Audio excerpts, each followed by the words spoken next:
This is episode 24 of That Time I Got Reincarnated in the same world as an anime podcaster, where we delve into the depths of anime and manga. I'm your host, Isekai Sensei-sama, aka Brad, and I'm joined in this weeb cabal by Bento Baggins, aka Ben, and Kermit D. Grog. Boo! As we explore the meta of entertainment and culture, don't forget that you can give us your opinion on these topics. You can talk to us on many different social media platforms, which you can find links for in the description and on our website, animepodcasterreincarnation.com. Come hang out with us on Discord, listen to our Spotify playlist, and even get episodes early by supporting us on Patreon. And don't forget to rate the podcast and tell your friends.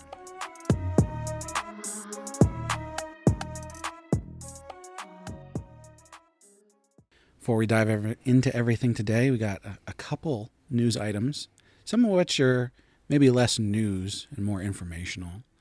The news is information. We watched the first 3 episodes of Frieren. Yes. That was quite excellent. Oh my gosh. I was so worried, and I didn't need to be. It was it's exactly what it needs to be. It's perfect. Yeah. It feels like I'm cozy reading a book, except I'm watching an anime. It definitely hits the heart of the manga. It got the vibe, and that was what it needed to do. Yeah.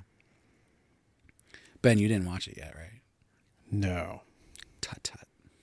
But I may have watched the next thing. Oh. The next thing?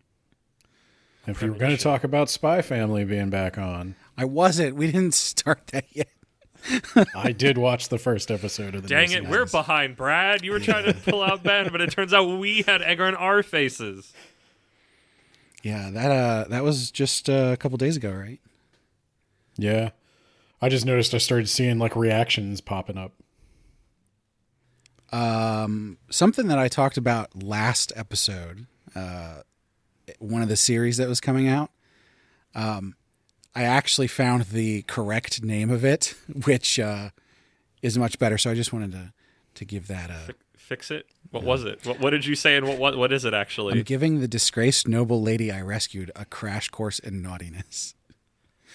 That was the one last time I had like the very, very long name. Yeah, that one's better. I still remember not liking how you described it, and Ben and I are asking more questions, and you're like, oh no, it's fine. Here's more information. And we're just like going, that doesn't make me feel better, but that name's better, I would say. I can't believe that's the short version, but yeah, okay. The long version went on, it was like 3 light novel titles put together, and it's like, oh my gosh, guys, I've got places to be. In other news, there are 3 other series that I didn't talk about last time, which are starting, that have already started. The 100 Girlfriends Who Really, Really, Really, Really, Really Love You. If you're on the Shonen Flop Discord, you'll probably know what that is. I know. I try not to, but that's me. Red Blade's really into that. My Daughter Left the Nest and Returned an S-Rank Adventure. Actually, a manga I read. I definitely should have had that on the list last time, because that's one I would actually recommend to people. I didn't watch the manga yet, watch the anime yet, but it's a really good manga. So, and also Dr. Stone started. So Sure did. I didn't know that. I'll probably check that out eventually. Yeah, put it on the list, sure. All right. That'll do it for the news. Ooh, slim news week after last time. I'm okay with that. Yeah, well, everything just started. Yeah.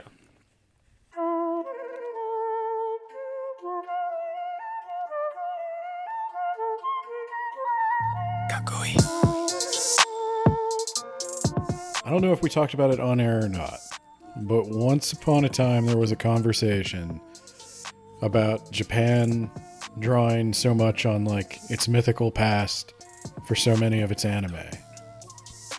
And I wanted to research some specifically demon stuff and some monster stuff and some urban legend stuff that I have experienced, and I think a lot of other people have experienced, sort of osmosising some version of what the source myths might be Yeah. for certain things like Oni, Kitsune, Tengu.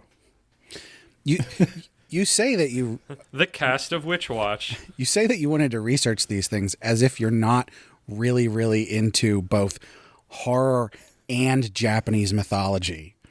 There's been I haven't sat down and figured out exactly what the sources of some of these things are. Oh, so we got the research.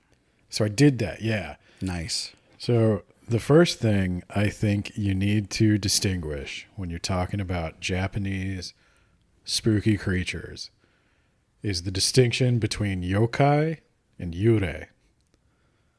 And I've never even heard I will that be second awarding one. bonus points if anybody knows these. So I've heard yokai. Yokai. Yokai is like ghost things. Is Yurei like creatures? I feel like I've seen that, but never knew they were related. flip it and reverse it. Wait, Yurei are So- ghosts? Yurei are ghosts.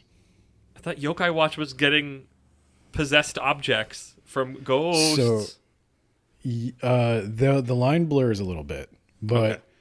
and I'm gonna preface this by saying, like, disclaimer: I'm some guy on the internet who didn't go to Japan and ask them a bunch of stuff. I just read some things. So Hey, you know a lot more than most other guys on the internet. Gaijins Take- on the internet. Da da da da da da. take it with a grain of salt. Do your own research at the risk of using that phrase. But so yokai are basically non-human. Yurei used to be human. They are the spirits of humans. Sometimes vengeful, sometimes otherwise. Yokai are kind of like the line blurs between yokai and kami a lot. Oh, interesting. The best like Western equivalent I could think of, the more I looked into yokai, was kind of like fae creatures, like fairies, like Hildefolk. Like they're not demons. Like there's been a tendency to describe them that way. They're not specifically Where evil. yeah, They can get up to some shit. they have their own agendas. They don't necessarily care about what's good for people. They can be evil, they can be good, they can be protectors, but you Just kind of like have to treat people. That's very fey. yeah, you kind of have to treat them with respect. That's the thing with yokai. Whereas like a demon, you would always reject, you know? So like you wouldn't build a shrine to a demon to try to keep it from screwing with you. You would, invoke the power of Christ to get rid of it. A yokai, maybe you make a deal with it. Maybe you give it an offering and it fucks off. You put out cookies for the Keebler elves so they stop eating your shoes.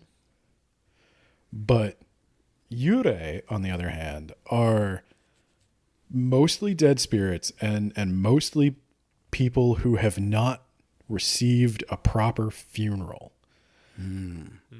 And this is something, if anybody has ever played Phasmophobia, that meme game Yes. from ages Yes. past. Yeah. So Phasmophobia has a lot of things in it that are kind of the same thing.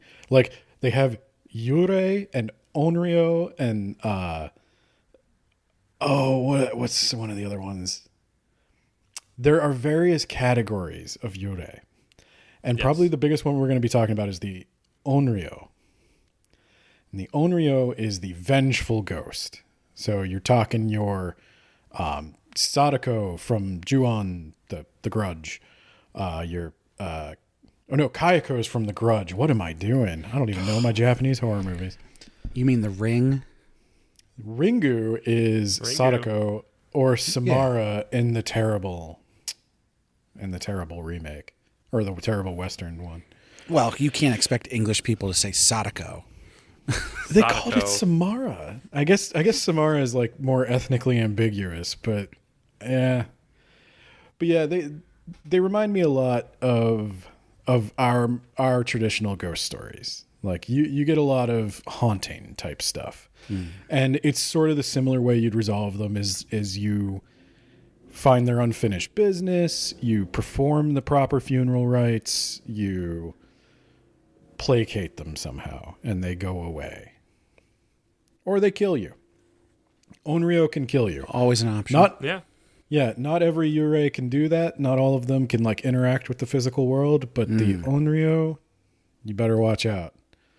If they can interact with the physical world, what can they do? Like, what is the point? Kill you. They can bother you mentally.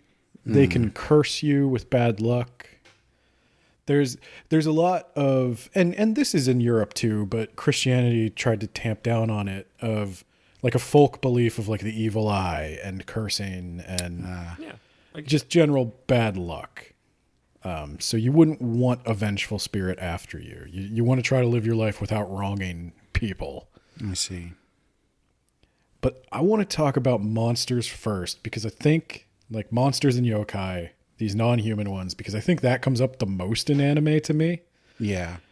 And I'm thinking like Inuyasha is a treasure trove of these. Demon Slayer has a bunch. And probably the one that I have seen the most is Kitsune. The fox spirits. Yes. And tagging along with the fox spirit is the Bake Danuki, which is the Tanuki. Ah. The Tanuki is so both of these, I think Kitsune and Tanuki are both the words they use for the actual animals as well as the spirits. Mm-hmm. Interesting. So a Tanuki is usually more positive. They're tricksters too, and they can shapeshift. Basically all yokai can shapeshift. That's going to be a thing for all of them. But the Kitsune and Tanuki are particularly good at it, with the Tanuki being just a little bit better. Which makes me wonder, why do they always have gigantic balls? Source of their power. Oh, Is there's a reason? thing. Yeah. I know. I'm sure there is a reason. I don't know it, but that is a huge thing in Don't Tanuki just actually lore. have giant balls? Isn't that just I've never seen a Tanuki. But like, in if you could person. shapeshift at will and do it very well, like, why would you lug those around? No, literally, you got massive balls. I don't know. Tanuki are often depicted with their balls slung across their shoulders like a traveling. Ow. It just seems like it's Sack, getting in the yeah. way. Yeah, I have no idea why the testicles are such a thing. Magic But- is stored in the balls. Maybe, yeah. Well, that is Yeah. true. If you wanted to run into one of these things, you'd probably want to run into a Bake Danuki. They mostly like to hang. You know, they transform into people for the sole purpose of like singing songs and partying. They like to hang in more ways than one. Yeah. You connecting those two only is just making me think of Animal Crossing, because Yeah. Tom Tom Nook Nook. is a Tanuki, Tom Nuki, and I mean he's generally on the level. But then there's Crazy Red, who is a fox, a kitsune, who mostly sells you counterfeit art and tries to get you out of your hard-earned bells. So Yeah, so both are based tricksters on- in their own way. One wields capitalism, and one wields one is a con man. So basically what I've read is that kitsune are more of a mixed bag. You've got broadly two kinds of kitsune. You've got Zenko and Yako. And your Zenko are celestial foxes. They're usually white. They're closely associated with the Shinto goddess Inari. They're her messengers, and Inari's like associated with basically all the good things like agriculture, fertility, kind of just plenty in general, Life. like having enough. Yeah, it's a pretty good god. Yeah, you want to get in good with Inari. But the Yako, these are like the anything goes kind of foxes. I think they're like the field foxes. They might bring you good fortune, they might protect you, they might trick you. And in a thing that comes up more than it probably should in like almost all Japanese myths, but like especially with kitsune, they love transforming themselves into beautiful women and seducing dudes. They sure do, Ben. They sure do. So I was reading up on this, and apparently, and especially in olden times, the kitsune gao, the fox face, is like a desirable facial type to have. Like a face that looks like a fox, like pointed chin, eyes kind of like close together and narrow like a fox's. Like that was and probably is considered very attractive. And also, kitsune have a hard time completely transforming. So often, like, they might have a tail or... This sounds familiar. Yeah. This sounds familiar. Another fox spirit that transforms into a beautiful woman, but not quite.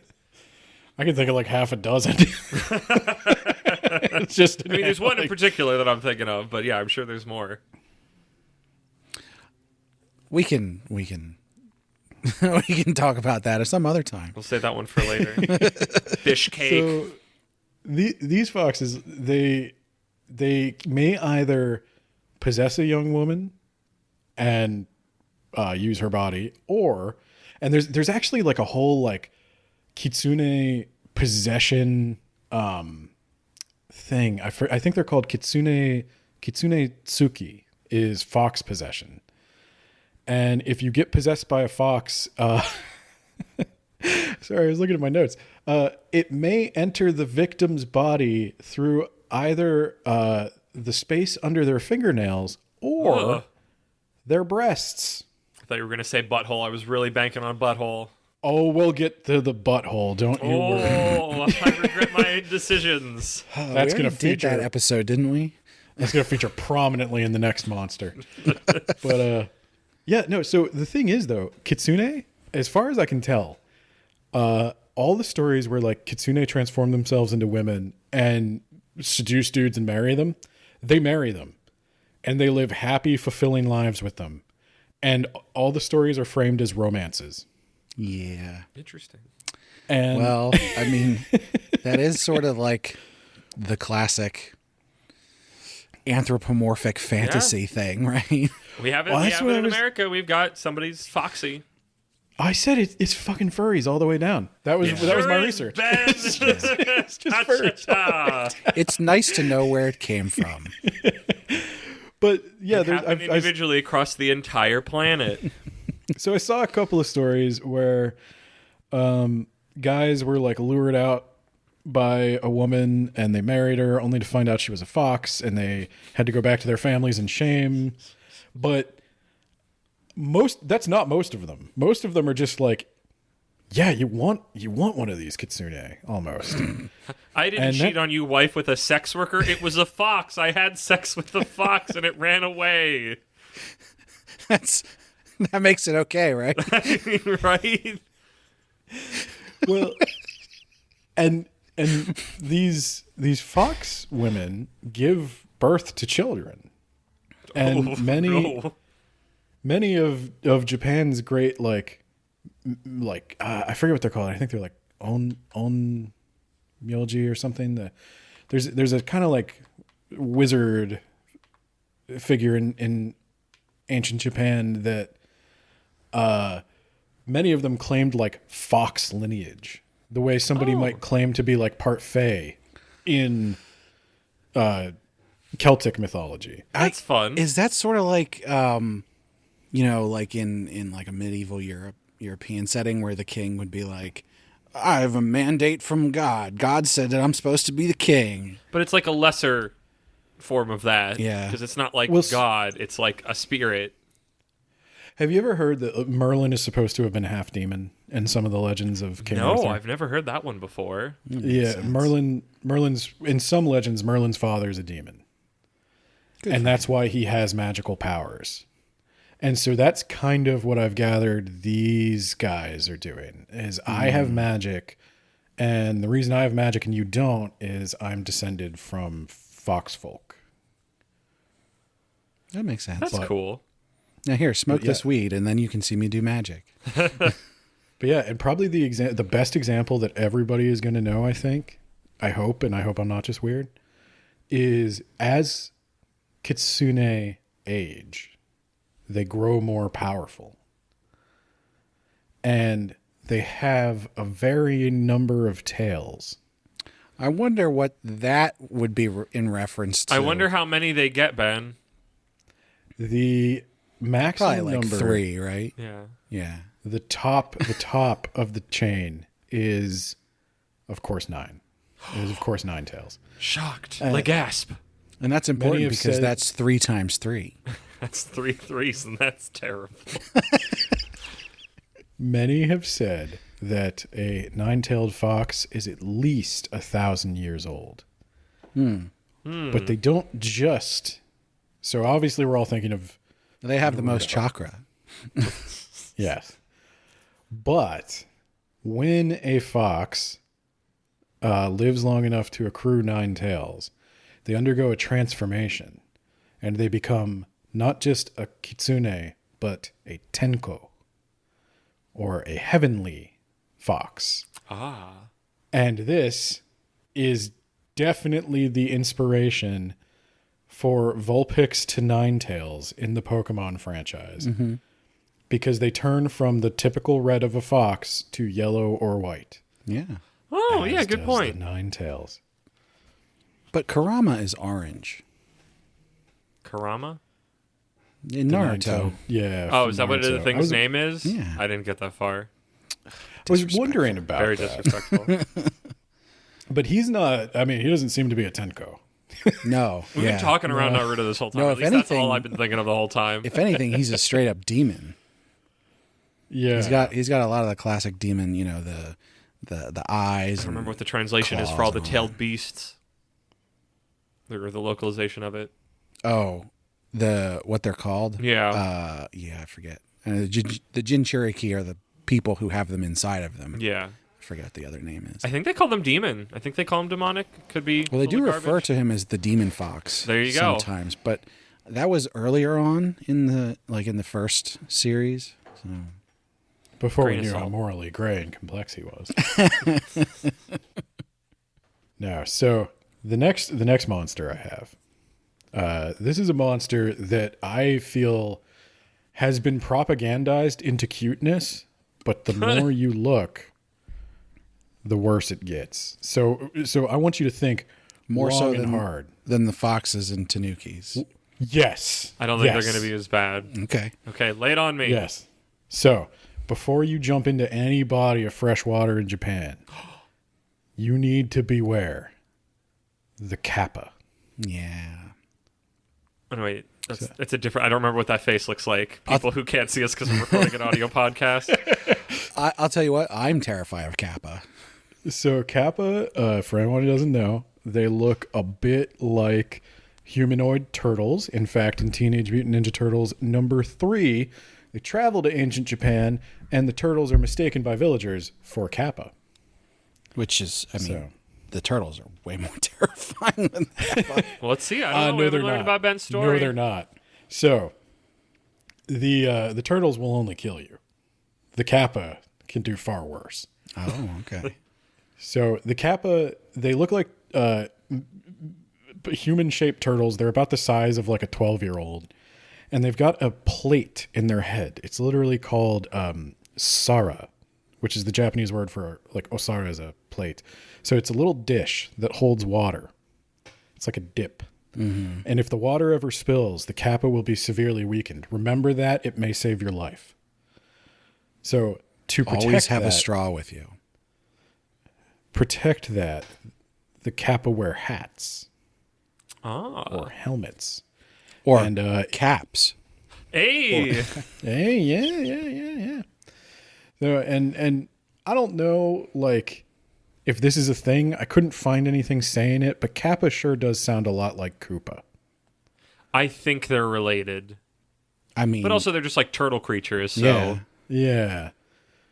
I don't know if they're inspired by the same thing, but it was sus. It was sus, and that Mario guy, you never know what he's up to. It's probably related. Although I don't think there's much, if any, sort of like water themes surrounding Koopas, Bowser specifically. I mean, it could just been their turtley, and that's where the name comes from. I Although- don't remember what the actual Japanese original one, if it is. For some reason, I'm thinking one of the kid Koopas, whatever they were called, the family. I want to say one of them looked a lot like a Kappa. But I might be making things up now. I think you're making things up. I have no idea. But so all the stuff I'd seen until I played a game called Sekiro. All the stuff I'd seen seemed to suggest that these Kappa, they're like fun creatures. They love cucumbers. They're gremlin-like, you know. They run around. They play pranks, but sometimes they bring good fortune. Sometimes they charmingly prank you. But you know what nobody tells you about Kappas? What Is do that they well, not tell you? they have 3 anuses. So Oh, that's the here first comes the thing. buttholes. Here indeed comes the butthole.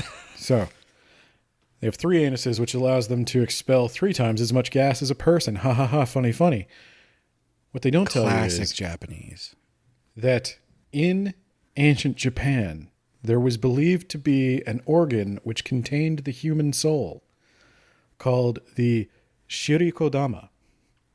And that organ was located all the way up in your butt. That makes And the sense. Kappa, That's where I would keep my soul.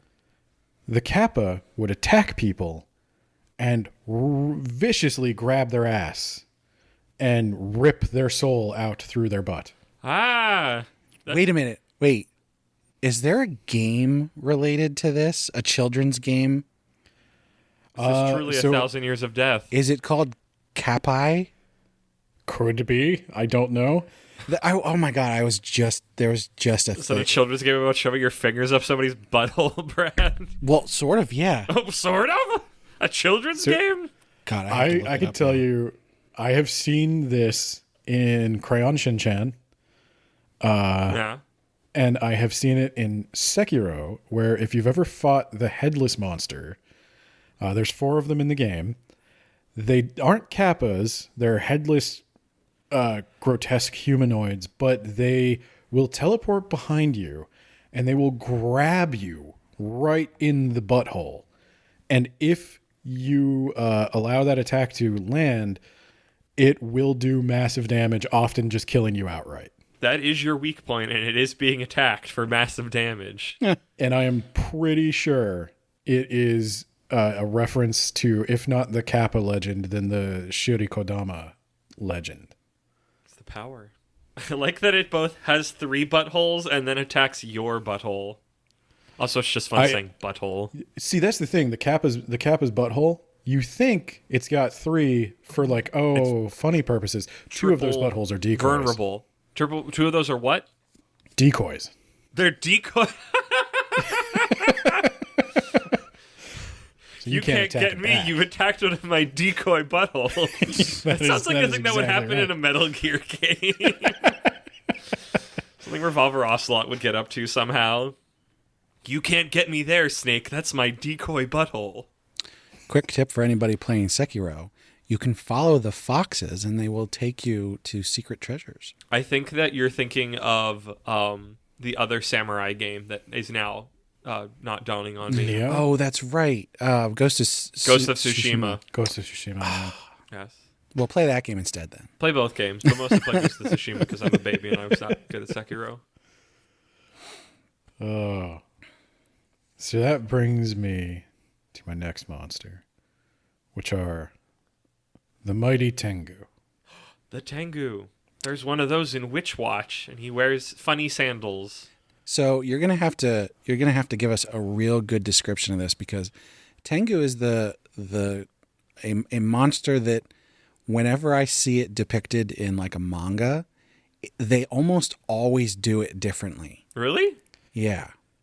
So the most common version of a Tengu I have seen has red skin, a giant long nose, Okay, yes. and they are, for lack of a better word, canonically a mixture of a monkey and a bird of prey. Some of them fly, some of them don't. Some of them have feathers and wings. I know a Tengu mask is a pretty common thing Yeah. in Yes. Japanese folklore and celebration. Like I think Urokodaki from Demon Slayer wears one. Yeah. Yeah, the guy The that water trains. guy. Yeah. Yeah. I never knew there was And- monkey part, and I always thought they were like crow dudes. Yeah, so that's the bird of prey part. Is Yeah. they can have black feathers, but there's some combination of monkey and bird of prey. And so I've seen the body type described as like I've seen pictures, and there are a lot of them. And you know, we were talking about like the very special sexy episode of Anime Podcast Reincarnation. There is a lot of old erotic art of all of these things. Oh yeah. There's a Interesting. lot of new erotic art. It never stopped. There just is a lot of erotic art of these creatures. And aren't we No. better for it? Maybe. So, Tengu we're starting to get into the more malicious. You can still have good Tengu, as you can have good of all yokai, but it's less common for a Tengu to be a good thing. They can sometimes be protectors, usually of mountains or forests. But historically, they have been harbingers of war, and they have been particularly opposed to Buddhist monks. Interesting. Interesting. Is there a reason for that? I don't know. They just don't like them, as far as I can tell. Just don't like them. They like to. They don't just outright kill them. They tend to kidnap them and like drop them in the middle of nowhere, or they possess the body of a young buxom gal to seduce the monks off the path of Buddha. I didn't cheat on you, Buddha. It was a Tengu. It was a crow woman. There is a lot of that. I feel like I feel like there's a lot of different like oh, I was possessed by a monster. That's totally what happened, and that's Again, why I across did a the bad entire thing. globe, because also in Fae stuff in Europe and American roots, like that's a thing there too. Yeah. I was possessed by a Tengu, Dad. You buying it? You buying this? Yeah, Tengu. Young lovers and the myths and lore they create in their wake, What about a Kitsune? or cheaters, cheaters and young lovers, And we wonder Good. why there's so much erotic art. erotica of it. Yeah, so I don't have a ton to say about Tengu. Again, this is another mischievous, but goblin-like. I think in like the Hobbit sense of a goblin. They're not Do quite they have orcs. wind powers, or is that something that came later? Like, I feel like a Tengu having a fan is something that's in my brain, or like They the might. control over lightning. Because they can fly, that's certainly a thing. They can be like harpy-like, and harpies Yeah. sometimes have that. I don't know, like the powers and stuff. It changes a lot depending on which era of Japanese literature you're looking at. And I didn't get into this, but every single one of these so far, I think, has a Chinese equivalent that may or may not be the root of the Japanese legend. Wouldn't surprise They start to differ after a long period, and by about the like 16th century, these things are getting pretty solidified into what we know them to be. But It's almost as if there were some kind of common like thing that brought these two things together somewhere. me. Yeah, I don't know. Weird. It was weird. you know, the Japanese, they've always been there. They're the I first don't know if people. they ever wrote it down. So I'm going to give you an honorable mention. So if Tengu are the goblins, there are orcs, but we're going to get to them in a second. So the honorable mention is an answer to a question Brad asked before we started recording about, does Japan have any skeleton monsters? I love a good Yes. skeleton. They have the Gasha Dokuro. Gasha Dokuro. Gasha, Oh, if I want to gosh. say, I'm going to say it as American as I possibly can. It's the Gasha Dokuro. So, as these are more of a yurei, but I can say I've never heard of that before. That's up until now I've heard of everything. You may have seen them. They're not as common in anime, but they are in anime. So this is kind of a combination of a yore and a yokai. It's kind of like when a yore becomes a yokai. Okay. So when people die without proper funeral rites, you always have a risk that there's going to be spirits that wander around. So when you have a battlefield of people who have not received proper funeral rites, their bodies decay and the negative energy just festers. And slowly but surely it starts pulling the bones of the victims together into a single enormous skeleton. Oh, so we're gosh. we're going straight to super skeleton. Super skeleton. And that is the Gasha Dokuro. Is this why we have like skeleton wheels in Dark Souls? Right. Kind of Bunch a of little bit, skeletons came yeah. together to form a wheel. Yeah, so and much like in Dark Souls, despite their size, you're not going to see it coming.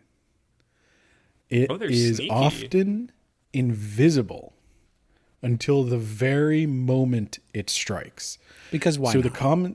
the common depiction of a Gasha Dokuro is appearing behind a person, grabbing them in their hand and lifting them up and biting their head off like a candy bar. I feel like I've seen that in a video game, but I cannot remember which one. But that does sound very familiar. I have seen it in a couple of things. Now, the one I saw was an anime, and I forget what it was called now, but it was specifically about Japanese monsters and legends. So it had a segment on Yeah, this. there you go. Yeah. But Is there a lot of times those monsters and the spirits and everything, there's some kind of like moral that they try to attach to it, and they're like, don't do this particular thing, or this monster will get you, or this monster will take advantage of you by doing such and such. If it's an invisible monster that can just pluck you up out of nowhere and eat you, like how are you supposed to not get eaten? That's very perform Bloodborne, funeral actually. rites for the dead is the lesson. Oh, so you just take sort from of a society Cleanse level the thing. battlefield. You never know when you're Cleanse the walking around battlefield. Gettysburg that the bones of a Yeah. bunch of Union and Confederate soldiers will come together and kill you in an instant and bite you like a candy bar. Oh, and I honestly do think that's the takeaway. And you could argue, that there's a practicality to that myth too. Like leaving a bunch of bodies on a pile of land to decay is just going to fester a bunch of disease and ruin the land. Disease But- is invisible and can kill you fairly quickly. I don't think I've ever learned of a disease that eats you like a candy bar, Get your but head bitten off by a disease. Sometimes it crushes you. a bunch that of if dead you samurai listen- just makes a super virus that makes your head explode That- like you're in Mortal Kombat. That COVID-26 is a killer. If you listen very, very carefully when you're walking through the battlefield, you may get a small clue. It's the thing that winds up giving them their name. It is the only warning sign, the rattling of their bones and teeth that constantly goes, gachi, gachi, gachi, gachi. Interesting. Brad, I want you to edit it in post when Ben is going, you can hear one thing, and just very, very quietly, the opening xylophone bit of Spooky Scary Skeletons is playing at like 2x speed. Just, if you listen really closely. Dun, dun, dun, dun. So I did. I did grab, I believe this is a quote from yokai.com. Oh. Not even yokai.jp. Nope. The earliest record of a Gasha Dokuro goes back over 1,000 years to a bloody rebellion against the central government by a samurai named Taira no Masakado. His daughter, Takayasha Hime, was a famous sorceress. So, when Masakado was eventually killed for his revolt, his daughter continued the cause. She used her black magic to summon a great skeleton from the bodies of her father's dead soldiers, and she used it to attack the city of Kyoto. That's and rad. that is depicted in a print by Utagawa Kuniyoshi. And if you play video games, that is also, I think, the final boss of Neo. Maybe that's why that sounds familiar, because I've definitely played Neo, and that seems very a thing. A lot of these creatures sound like creatures that have showed up in Neo or Neo 2. I have one more honorable mention. I don't know how much time we have for monsters, but I can do We're one good. more. I love me some monsters. I can do a couple more. But Listen, it's Friday the 13th. We got all the time. For spooky spookies. So, this is going to be familiar to an urban legend that I don't want you to bring up because we will get to it. Okay. But I'll try. if you should find yourself walking the streets of Japan late at night and you happen upon a beautiful woman with long flowing hair, you should be careful because you might be looking at the Hari Onago, the barbed woman. There is maybe just one, maybe there are a whole species of yokai. We don't know. But they always have their long hair loose, sometimes disheveled, and the tip of each strand of hair has a small needle or hook at the end of it. And she can move each strand of hair at will. And this is a monster that's been in all kinds of anime. There's always a hair monster. Yeah. Yeah. And what she likes to do is find young men. And if she finds you suitable, she'll favor you with a smile. But if you return that smile, then she will lash out at you with the hair and slash you into a dozen bite-sized, well, more than a dozen, 1,000,000 bite-sized pieces. Is she a will eat you gorilla? one at a time. You're not supposed to smile at her. Don't be nice to her, else. You're not supposed, and I would guess this is the lesson of this legend. You're not supposed to flirt with women on the street when you're alone at night. That's bullshit. Don't smile at him. That's the Mind best your time to business. flirt with women. So there's two things about this legend that probably are more important, and don't quote me on this. I'm just going based on like general knowledge. Her hair is loose, which is not usually a good sign, especially in olden times. Loose hair, loose women, lose your soul. I don't think it would be common to see a woman with her hair down. I think that's kind of an intimate moment in olden times. Like normally when you're just walking down the Scandalous. street, you're not fully dressed if you have your hair just loose. Oh my. So if she She might as smiles well at be you- naked. Well, that's kind of the thing. If she smiles at you, what kind of state is she in? Maybe she's drunk. Maybe she's up to no good. Strangers should you know. scowl at each other on the streets. That's how it should be. You can give a polite nod. I don't actually know. That's not legal advice. That's not monster advice. My gosh, I didn't know I was Don't- hitting on every person I pass on my morning jog, smiling at them, going, "Good morning." Yeah, Bow any one of them deeply could and just, say, "Please don't eat me." just make sure their hair's not down. No, okay. If their hair's down, give them the finger.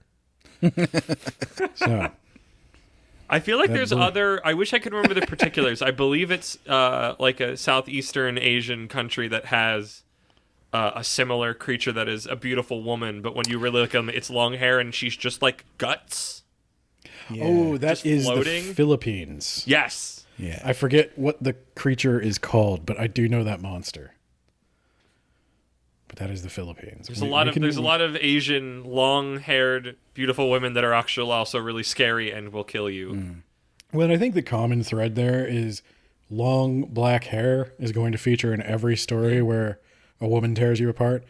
It's very beautiful. It is a very beautiful trait to have. Long, smooth black hair. So.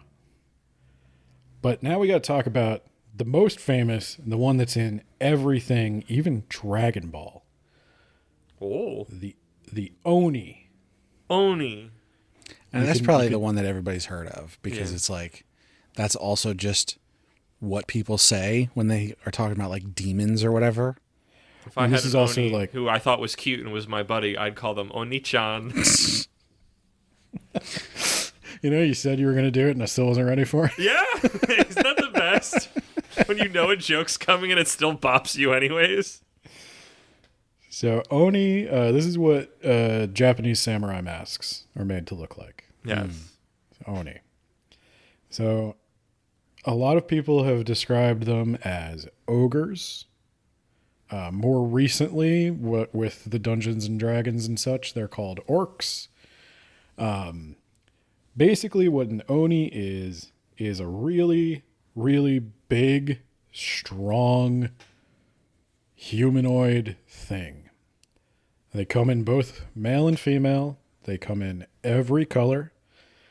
They, of course, like everything else, can shapeshift, possibly into a young woman to lure you away. The female ones are called One-chan. Hey. But these are the ones that are, you know, they could be protectors, but this is where you're starting to get into Oni are almost always bad. You want to avoid an Oni because they can rip you in half, and they probably will rip you in half, and then they might eat you. Don't they also have like giant clubs as well? They're shown with giant spiked clubs. And... Yes, they all, you know, they don't all, but most of them carry a giant club. They also may have powers over thunder and lightning, perhaps even other elements. Oh yeah, I have seen that a lot. Interesting. Okay. So yeah, if you run into an Oni,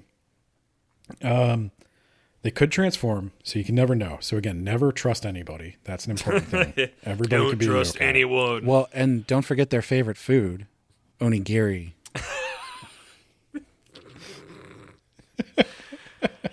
Oh, Brad. That's wonderful. You make onigiri with a little bit of onikiri. That's cutting people. Oh. But so the other thing is they all, now if you see them in their true form, they're going to have horns, they're going to have tusks. Hence the ogre orc comparison. They're also probably going to have wild hair. And yeah, you might get away with offering them something and being about your business, but more likely than not, if you wander into their territory, you're dead. If you want to be thankful, you'll say Onigaishimasu. Is that thank you? Did I F up this joke?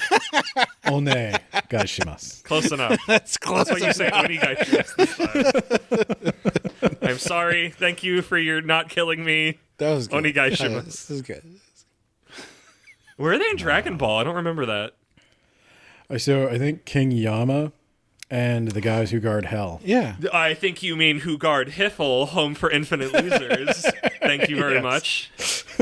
I may have baited you into this. I may have already remembered them. Because I think in DBCA Bridge, they're voiced like Hans and Franz. Oh yeah. Which I can't believe any does anyone remember that Saturday Night Live bit? We have to be on the cusp of being too young for Oh, that. we're going to pump you up. I had a coworker who's older than me talk about Mr. Bill recently, and I was despite being one of the younger ones in the room, I was like the only one to know what she was talking about. Oh my. Do you have a history on Oni? Because I'm interested in like where that sort of came from, because I can't imagine there were too many like very, very big people in Japan that people would be I mean, like, maybe that's a what it monster. is. Like a Mongol shows up or something. I don't know. I don't think the Mongols are that big either. Are Oni like tricksters? Because I feel like a lot of the other ones you've described tonight are tricksters. I mean, I guess they all shapeshift, but there's like a certain amount of like they're more fey, and this one feels more straightforward, like our European like ogre, or orc as stated. I think the Oni are these are probably about as close as you get to demons. They are just they typically live in the mountains, in the wild places of the world. So it's probably kind of that fear of basically just the fear of the deep forest. Now Japan does have bears, right? Yes, They do have bears. yeah. I wonder if it's related to that in some way. Because I mean, bears can walk upright. And so if you're out in the woods late at night and you see like just a bear walking around, you'd be like, oh, that's a demon.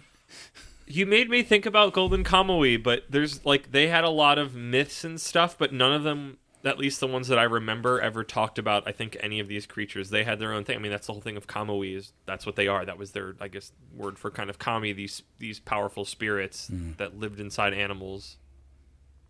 So there's So maybe. I did read a bit about it, and this is another one where it kind of changes from era to era. If you go real ancient, there is a Chinese equivalent. There's also like a Hindu equivalent. So like you start to get into some kind of like, as people moved through Asia, this seems like a very old root legend of some kind of demonic, ultra strong, ultra large, not ultra large, but like larger Bigger than than human. you. And it could be the old like fear of mountain people. Maybe there were people that lived in the mountains that were bigger. Maybe they're. I'm gonna posit something here. You guys are familiar with the legend of the Yeti, right? In the in the Himalayan regions, Yeah.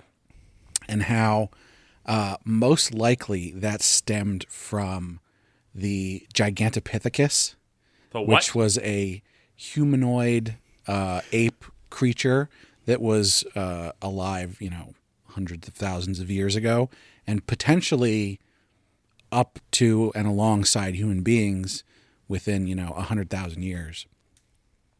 I wonder if some of that, the vestige of that, because the Gigantopithecus was like 9-10 feet tall, something like that when it stood upright.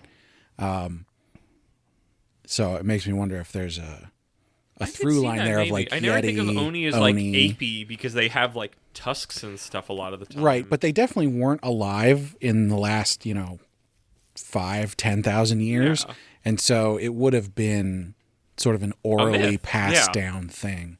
Well, and I don't could know. take on different forms as the story is told. I don't know if I've ever busted this one out on this podcast before, but there's a really famous example of what was thought to be a cyclops skull. There's this giant, actual fossilized skull that appeared to have like one huge eye socket and tusks. The mammoth. And it was a mammoth, and the hole was for the trunk, but there was no evidence that there would have been a trunk. It's all flesh. So Cartilage and such. yeah, so it doesn't fossilize. So it really does look like if you had a myth of a cyclops, or That's you a good could point. imagine. Especially because,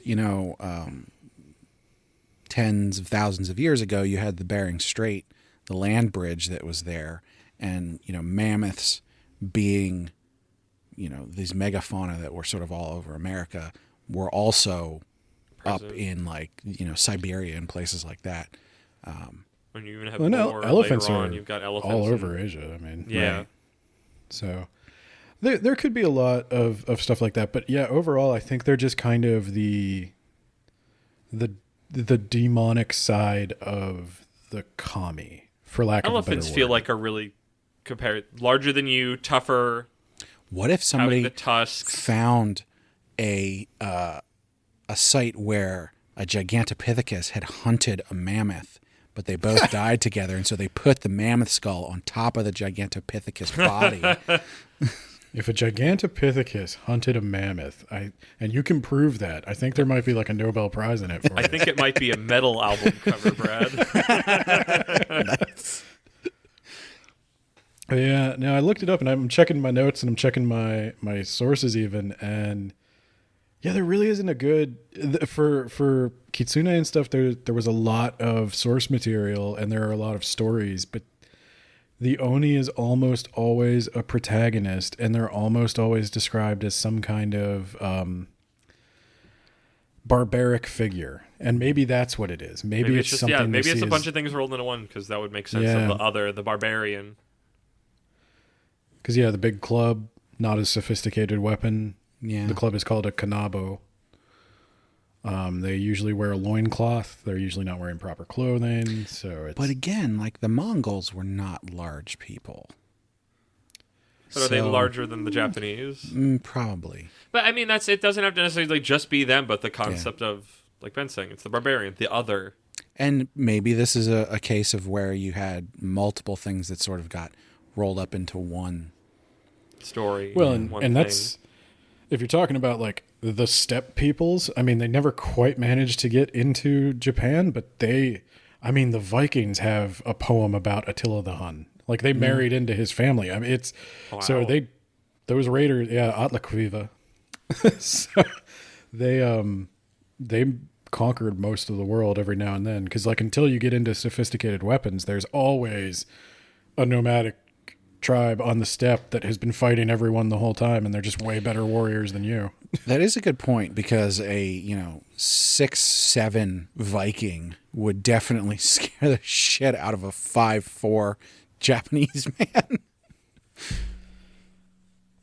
Yeah, I don't know, but it's you don't want to run into an Oni. They're still the worst. And I was so happy because as I kept researching this, with the exception of like the Gakudokuro or the barbed woman, like everybody was so nice. Like everybody's protecting. I can find at least one example of everybody protecting something. And I'm like, well, this isn't scary at all. Kitsune, what's the worst they're going to do? Marry you? Give you children? Have a nice life? Like, this sucks. Set you on fire. Yeah, we got there eventually, but Foxfire, right? Yeah, I think we skipped that part. Well, they don't really talk about Foxfire. I think that might be a little Western stuff bleeding in, but they do have like a Will-o'-the-Wisp kind of thing. So they just hang out with the Kitsune. The main character in Witch Watch is an Oni, and he's a protector, but I think it's supposed to be a flip up on the normal situation. And I think they can be, protector in this sense. I think it's kind of like with the Tengu. What they are protecting may not necessarily be it may not be people, but it may align with the interests of people. It may be cross purposes with other people or the populace. They may protect a forest you hunt in, or they may protect a mountain you hold sacred. So, all right, cool. That's all the monsters, huh? Thanks for teaching us about some spooky Japanese monsters, Ben. Yeah, I hope it makes next time you see them in anime, you gotta call it out. You gotta know the difference between your yokai and your yurei. We'll talk more about yurei though. Yeah, we're gonna talk more about Yuri. What? We can. Let's put that on ice. That's scary to someone.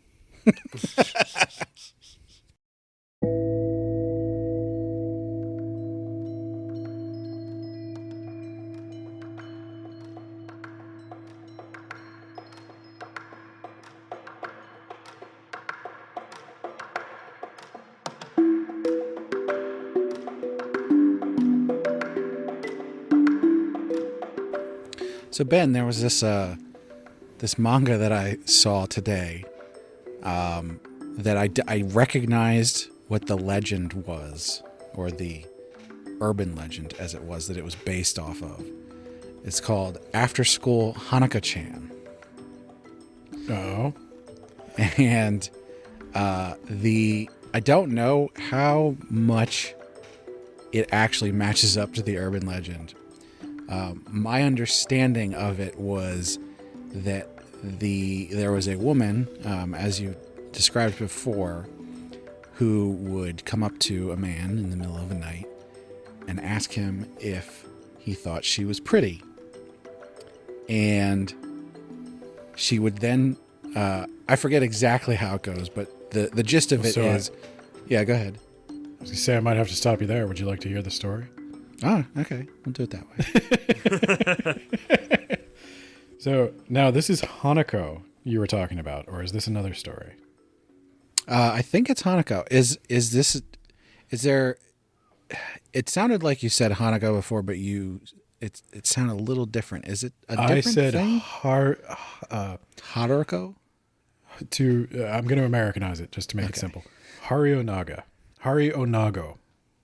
Okay. So I will tell you about Hanako-san.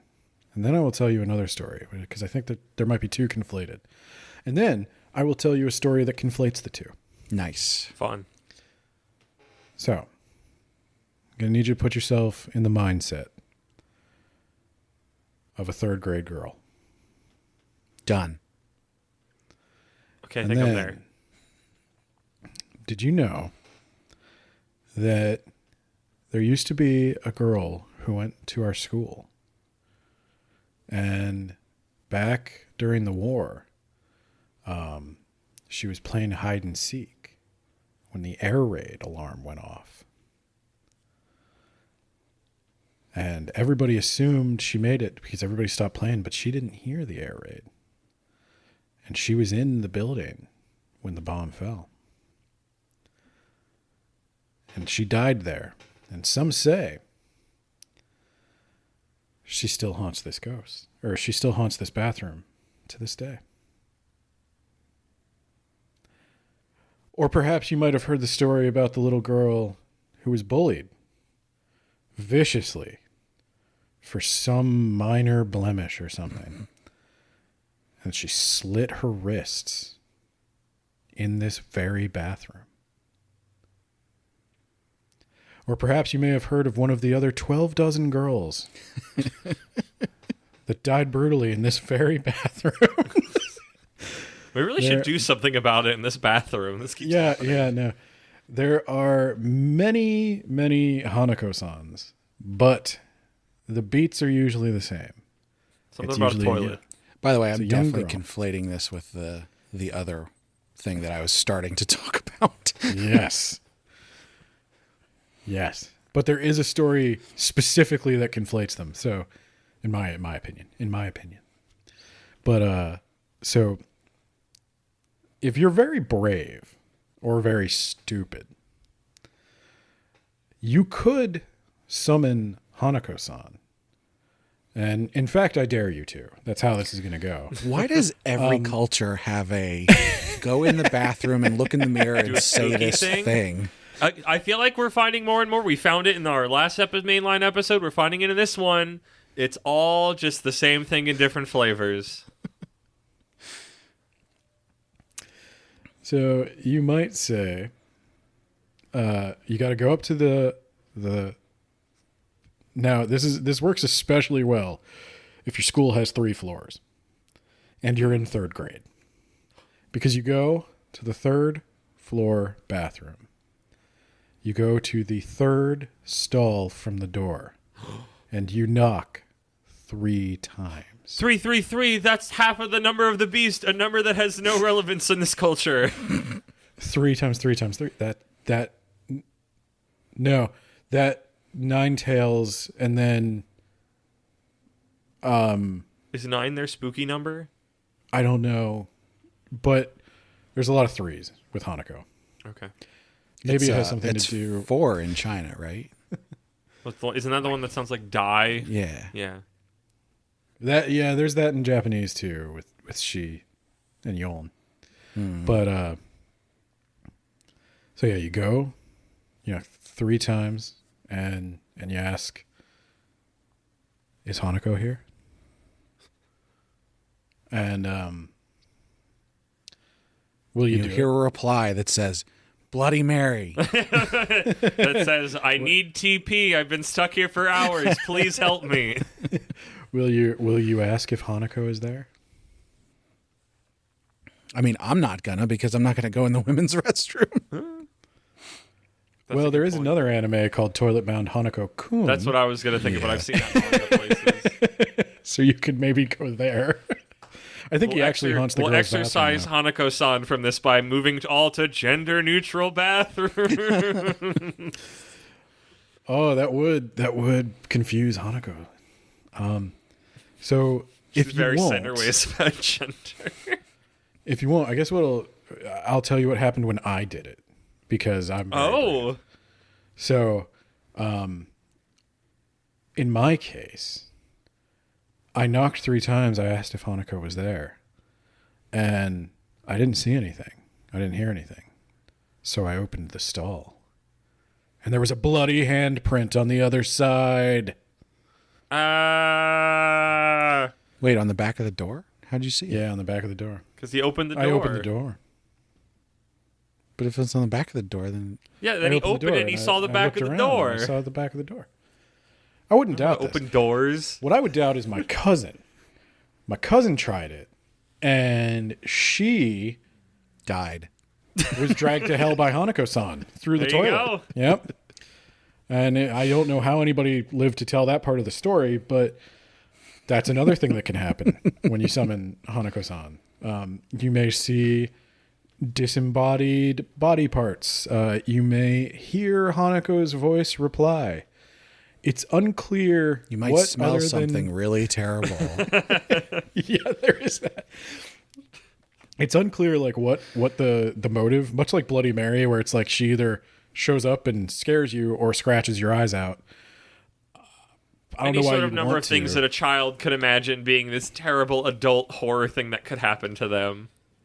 Yeah, initially I thought about doing like a thing on all the school urban legends, but many of them are not Hanako drags you to hell. Some of them are just like, oh, if you make a wish at this tree, it'll come true. I don't care about those, that. though. I am such a sucker for urban legends like that that are just so they seem small, but like I'm a sucker for them. I love them. So I will say, if you like all of them, check out Toilet Bound Hanako-kun. That story goes through all. The plot is that the spirits of the school urban legends they constantly wind up getting into trouble or overreaching their grasp, and Hanako-kun is the one that keeps them in check. Oh, that's fun. Yeah, I'll check that out. It's interesting that Japan's spooky bathroom ghost is like a person, is like, this was a past student. Ours is like, this is a woman from ancient Europe or medieval Europe. Well, don't forget Candyman. I know. Was he ever like non-movie like known? Like I've only heard of Candyman via the movies. Based on a short story by Clive Barker. Yes, not a Who's urban British. legend, and maybe it was. I don't know, but I doubt it. The Candyman can. We have a lot of say things 3 times, you know. Yeah, But- I feel like Beetlejuice is your better go-to nowadays. Beetlejuice? Beetlejuice? You were the third one, Ben. Sorry. Oh no, I'm getting dragged. Where out. is he? Ben's gone. I'm listening to all the bad Michael Keaton movies. Oh, Wait a minute. There's no bad Michael Keaton movies. Mr. Mom. Mr. Mom's. I don't. I watched It's a long okay. time. It's fine. It's okay. So there is Batman's one in though this thing. Okay, sorry. Continue. that I think Brad is most interested in. Yeah. So you're walking along in Japan, see a woman with long black hair. You don't wave. You're not stupid. Wait, didn't we already do this? Well, this time you didn't wave. Last time you waved and then you died. You walked past like 6 women with long dark hair, and you've survived all 6 so far. You're not about to let this one get you. It's 2 threes of women. I keep accidentally doing it now. So, but you have to stop and look, because this woman has particularly, pale, creamy skin, and that's important to you. That's the thing that we're attracted to for some reason. And she also has beautiful eyes. Everybody likes beautiful eyes. That's true. And if you look very closely, you may notice she's carrying something, and it looks like scissors. Yeah, maybe she's a seamstress. Maybe she cuts hair. I don't know. But also she's wearing a face mask, and is that blood seeping through it? So you got to get out of there now. Well, this is just yep. to be clear, these are not gigantic scissors, right? They're just regular size scissors. They're big. They're like shears. You got Okay. big. Are we going to scissors. get to the gigantic scissors later? Is this the Scissor Man? This is not the scissor man.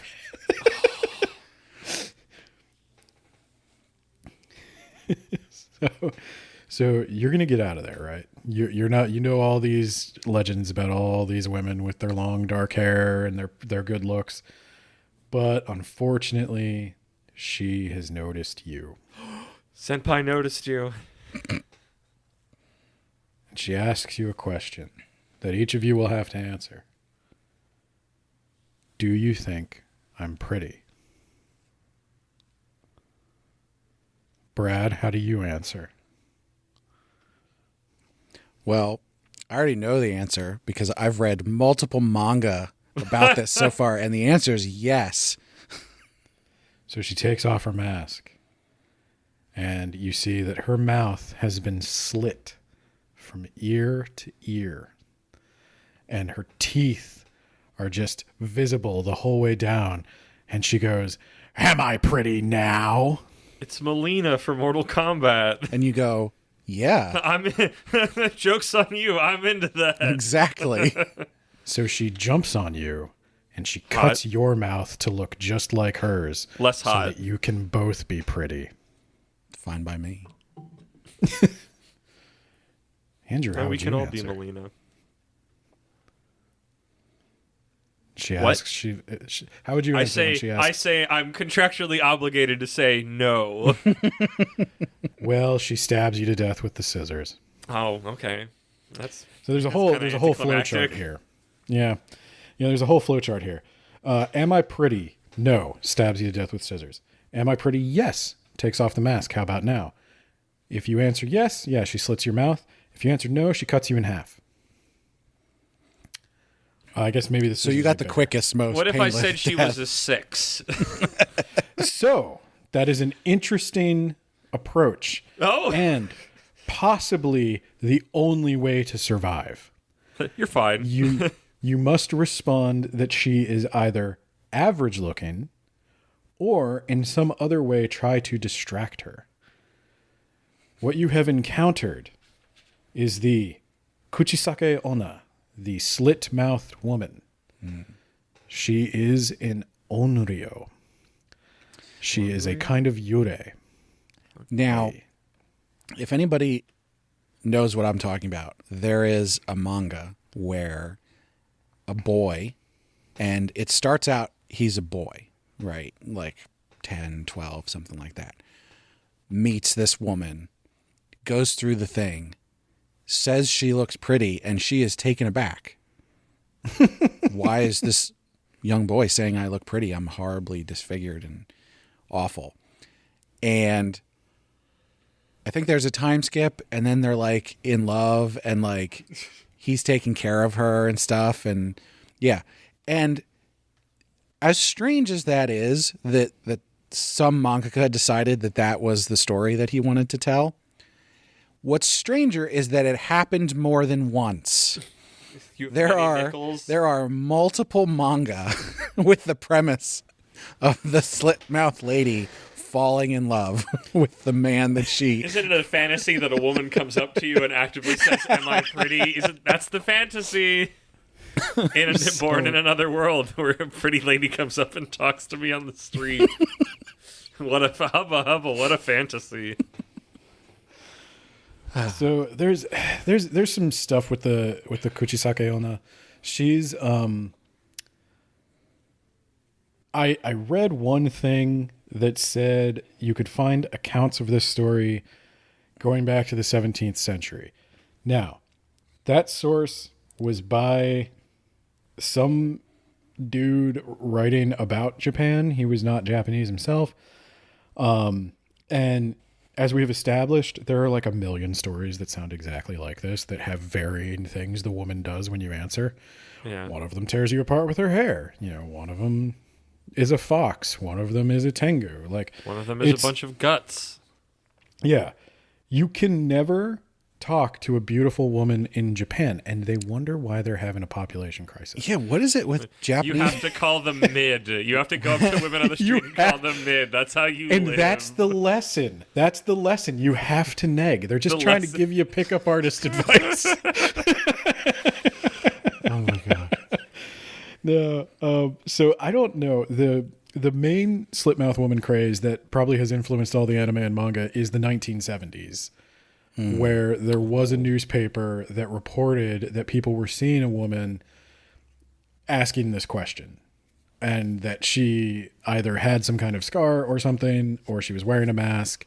And somehow the legend of the slit mouth woman became an urban legend, but there was an actual scare. Parents were like walking their kids home from school. They weren't letting them out after dark. Like, it happened in the 70s. It had a big impact on Japanese culture. And that's the origin of most of the modern stuff. Whether or not it goes back further, I could not say.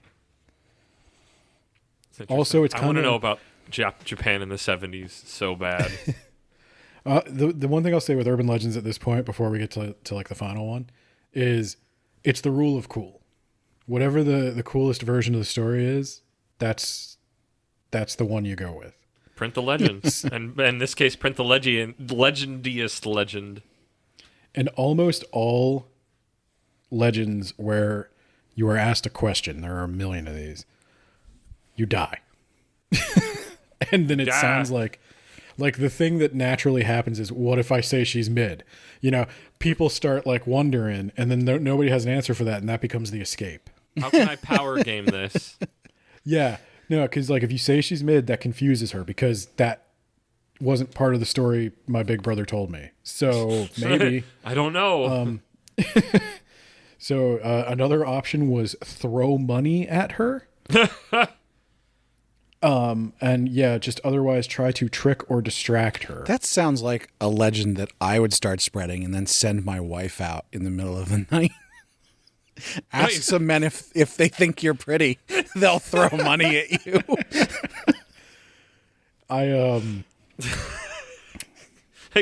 Just think you're a homeless person. Here's a couple dollars. Please leave me alone. Okay. So let's take another scenario. Take another scenario. Hypothetical. Does this one have a flow chart? No. This one's a little more straightforward, I guess. More unpredictable. So you dodged all of the long, dark-haired women on your way to the train station. But unfortunately, you had a lot of that really greasy, like hot pot stuff. And now you have to go to the bathroom. So you're in the second most dangerous place in Japan, a Japanese bathroom. Oh gosh. Wait, what's the first most dangerous? The street? Just on the street. Yeah. Yeah. In the proximity of long-haired women. Yep. You're sitting in a bathroom stall in the train station. The outer door opens. You can kind of see the light, but you don't hear anyone enter. You don't see anyone enter. But the light does flicker a little. There's that staticky sound. And you hear Classic horror movie. Yeah. Yeah. You hear a strange noise. Tick. Tick. And then through the gap at the bottom of the stall, you see a pale woman with long, disheveled, dark hair. Oh, no, she followed us into the bathroom. And she's dragging herself across the floor. And the noise you heard, teke, teke, is the sound of her elbows slapping as she almost army crawls through the room. Let me get at that dick. And as she pulls herself closer, you see that the woman is dragging a pile of bloody viscera behind her. The lower half of her body has been cut clean off. And you don't have time to wonder. You don't have time to wonder how it happened, because now she's under your stall. And I mean, she got ran over by the train, right? Meet yours. Maybe she got run over by the train. Don't metagame this. Trying to expand on the lore. I rip the loudest fart I possibly can. I roll for initiative. 16. So she looks right into your eyes, and with a series of rapid jerking movements, she's grabbed you, and she's right in your face. And Jerking you. She's jerking you. back and forth, up and down. Right off the toilet, jerking you right off the toilet. But she, I like that our horny episode was last month and this episode. it's an integral part of horror too. Yes. That's true. Titillation is a Yeah. part of horror. Yeah. So she asks you in an almost demonic voice. Boxers or briefs? Sorry, I'm gonna stop. It's too easy. No, it's good. It's good.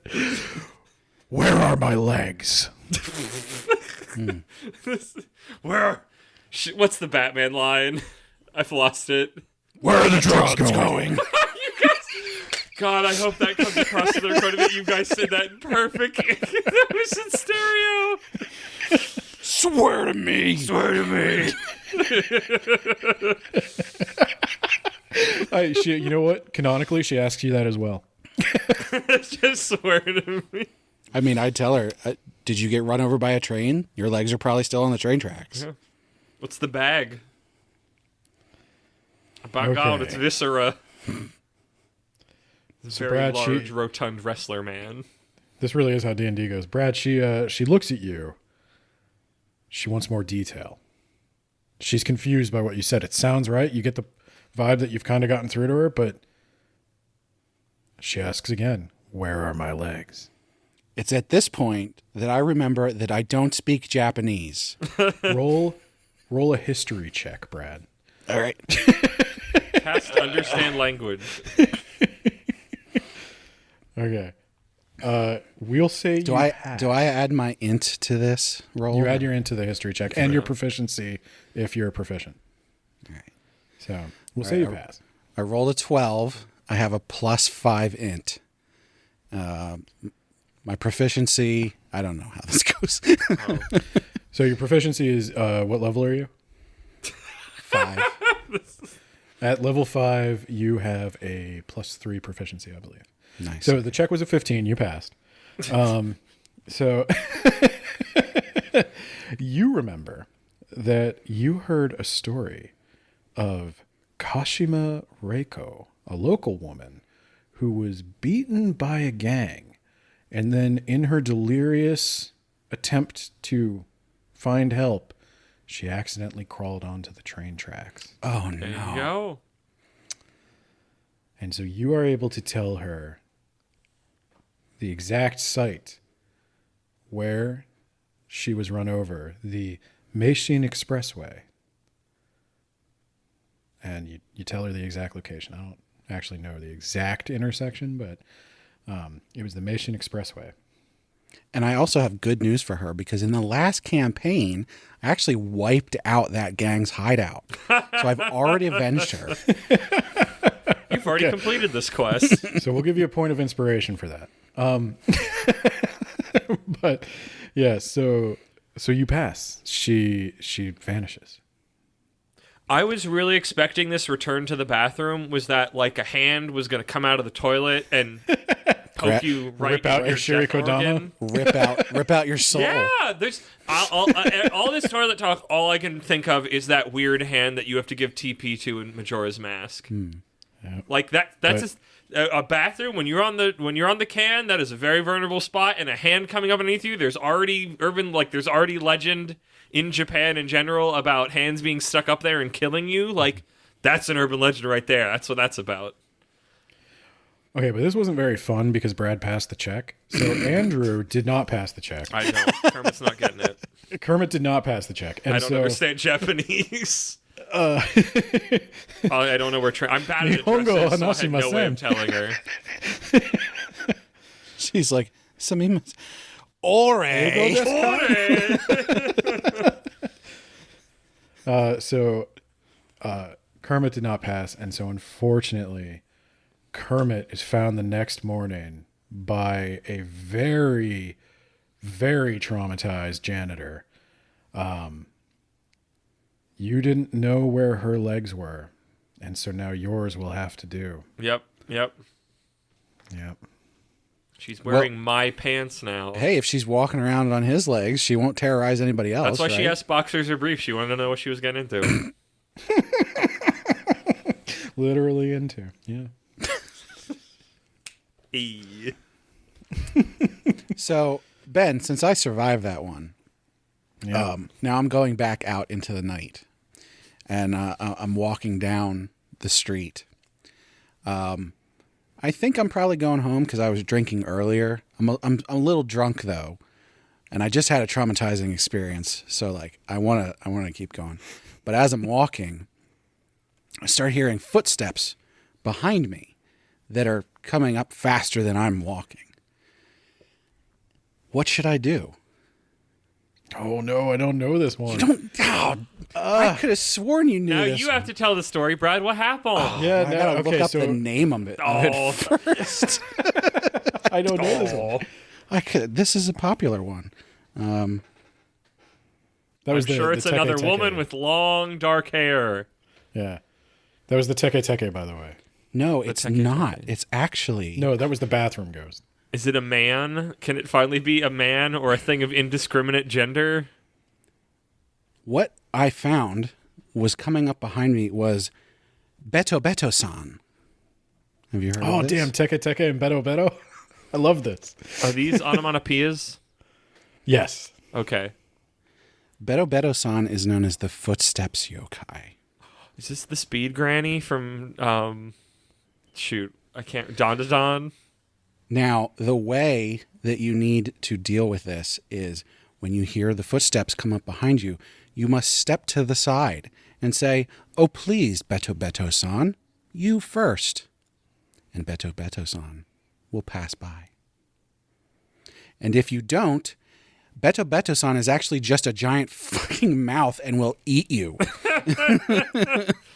And the moral of that story is get out of my way. I hate slow walkers. Yeah.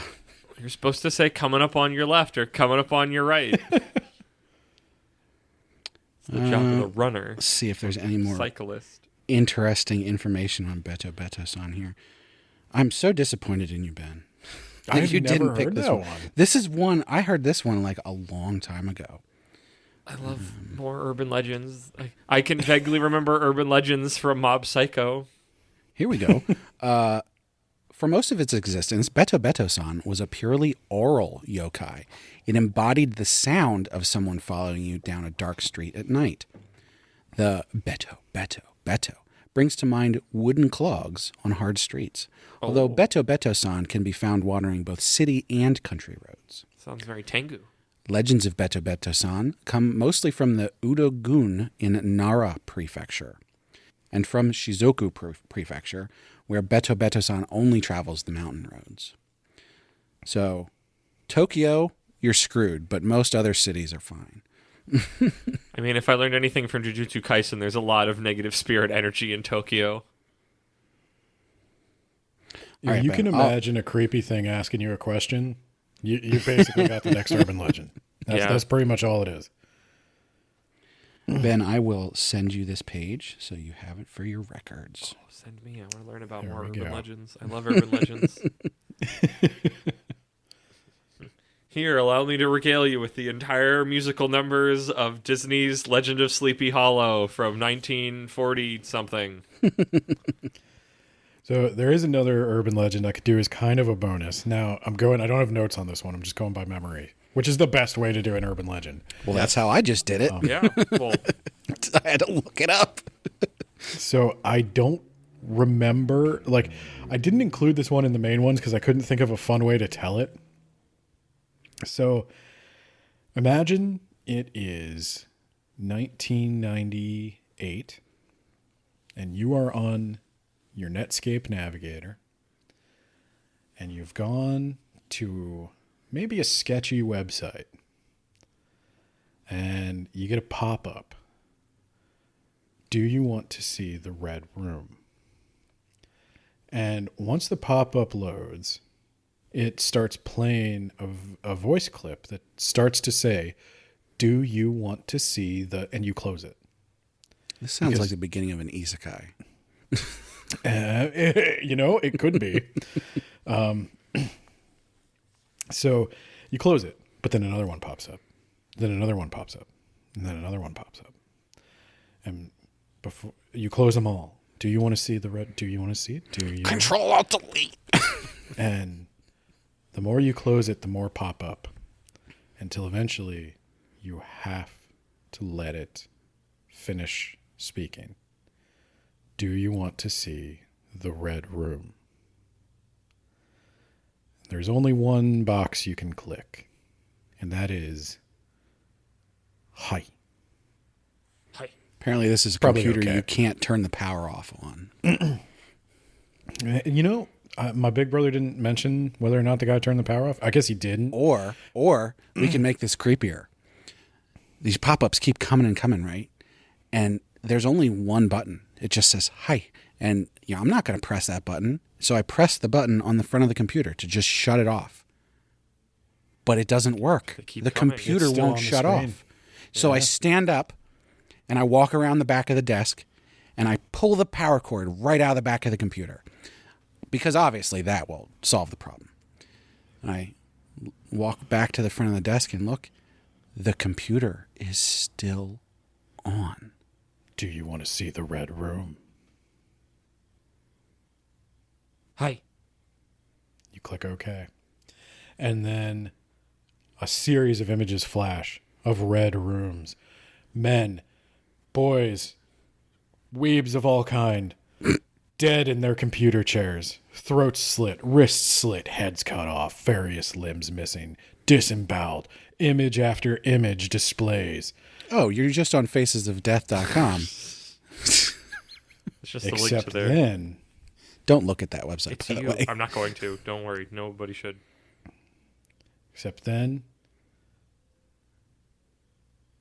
you hear the voice, but this time it's behind you. Do you want to see the red room? And before you can react, it takes you.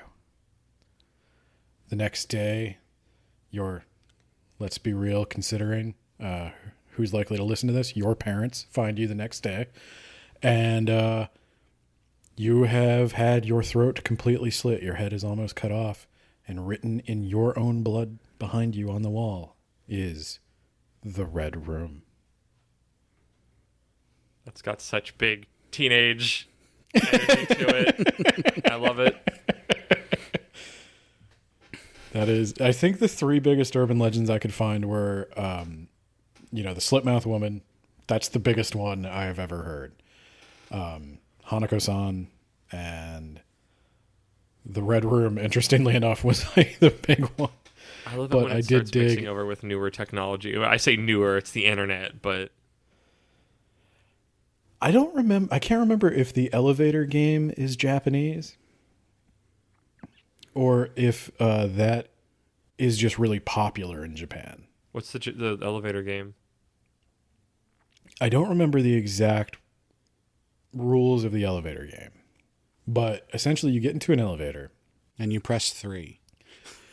You might press 3. I think you go to the top floor. There is a certain number of floors you need to have, so you want like a properly tall building.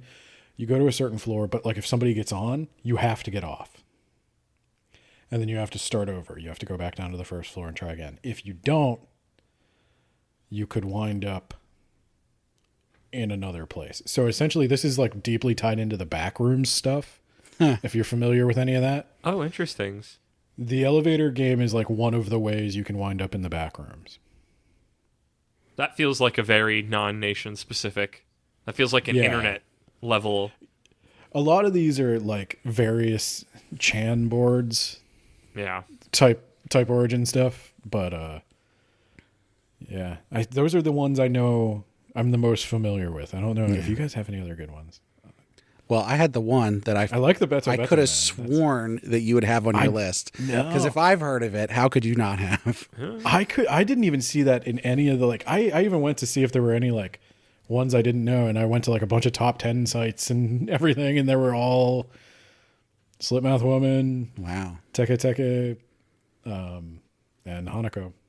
When you say elevator game, this is in no way an urban legend or even scary, but it reminds me of the game Get Down, Mr. President, in which when you and a bunch of your friends are in an elevator, everybody puts one by one puts their fingers up to their ear like they're holding like a little like earpiece, and the last person to not do it is the president, and everybody dogpiles them. Probably don't want to do that in an elevator, though. That's I don't remember. That was what it was described to me as where you play when you're just kind of in an enclosed space. Also, Ben definitely wouldn't want to play that because he's traumatized from elevators. So what I'm seeing is the elevator game. I looked it up. The elevator, I had to know. It is either Japan or Korea. Yep. Everybody loves the back rooms. So here's how you play. You, I think you need at least 10 floors. And we're going to have a special guest appearance. So here are the rules. First, press the 4th floor. Do not proceed if someone enters the elevator. Or if one of the players leaves the elevator. If someone does that, you have to start from the beginning. Press the 2nd floor. And again, if anyone enters or leaves, you have to start from the beginning. So you press the floor, you go to that floor. You press the 4th floor, go to the 4th floor. Stay in the elevator, press the 2. Yep. Okay. Press the 2nd floor, press the 6th floor, press the 2nd floor, press the 10th floor, press the 5th floor. Now, if a long, dark-haired woman enters the elevator... Oh my God. Oh my gosh. It doesn't say a long, dark-haired woman, but it does say if a woman. Ben, I now really want to play this game the next time I'm on a cruise because I know the boats have at least 10 floors and just go out at like the dead of night and just start riding the elevator up and down. If the long, dark-haired woman of every urban legend gets on at the 5th floor, do not look at her. Do not speak to her. Do not make eye contact. Do not shake their hands. Do not pass go. Do not collect acknowledge their presence.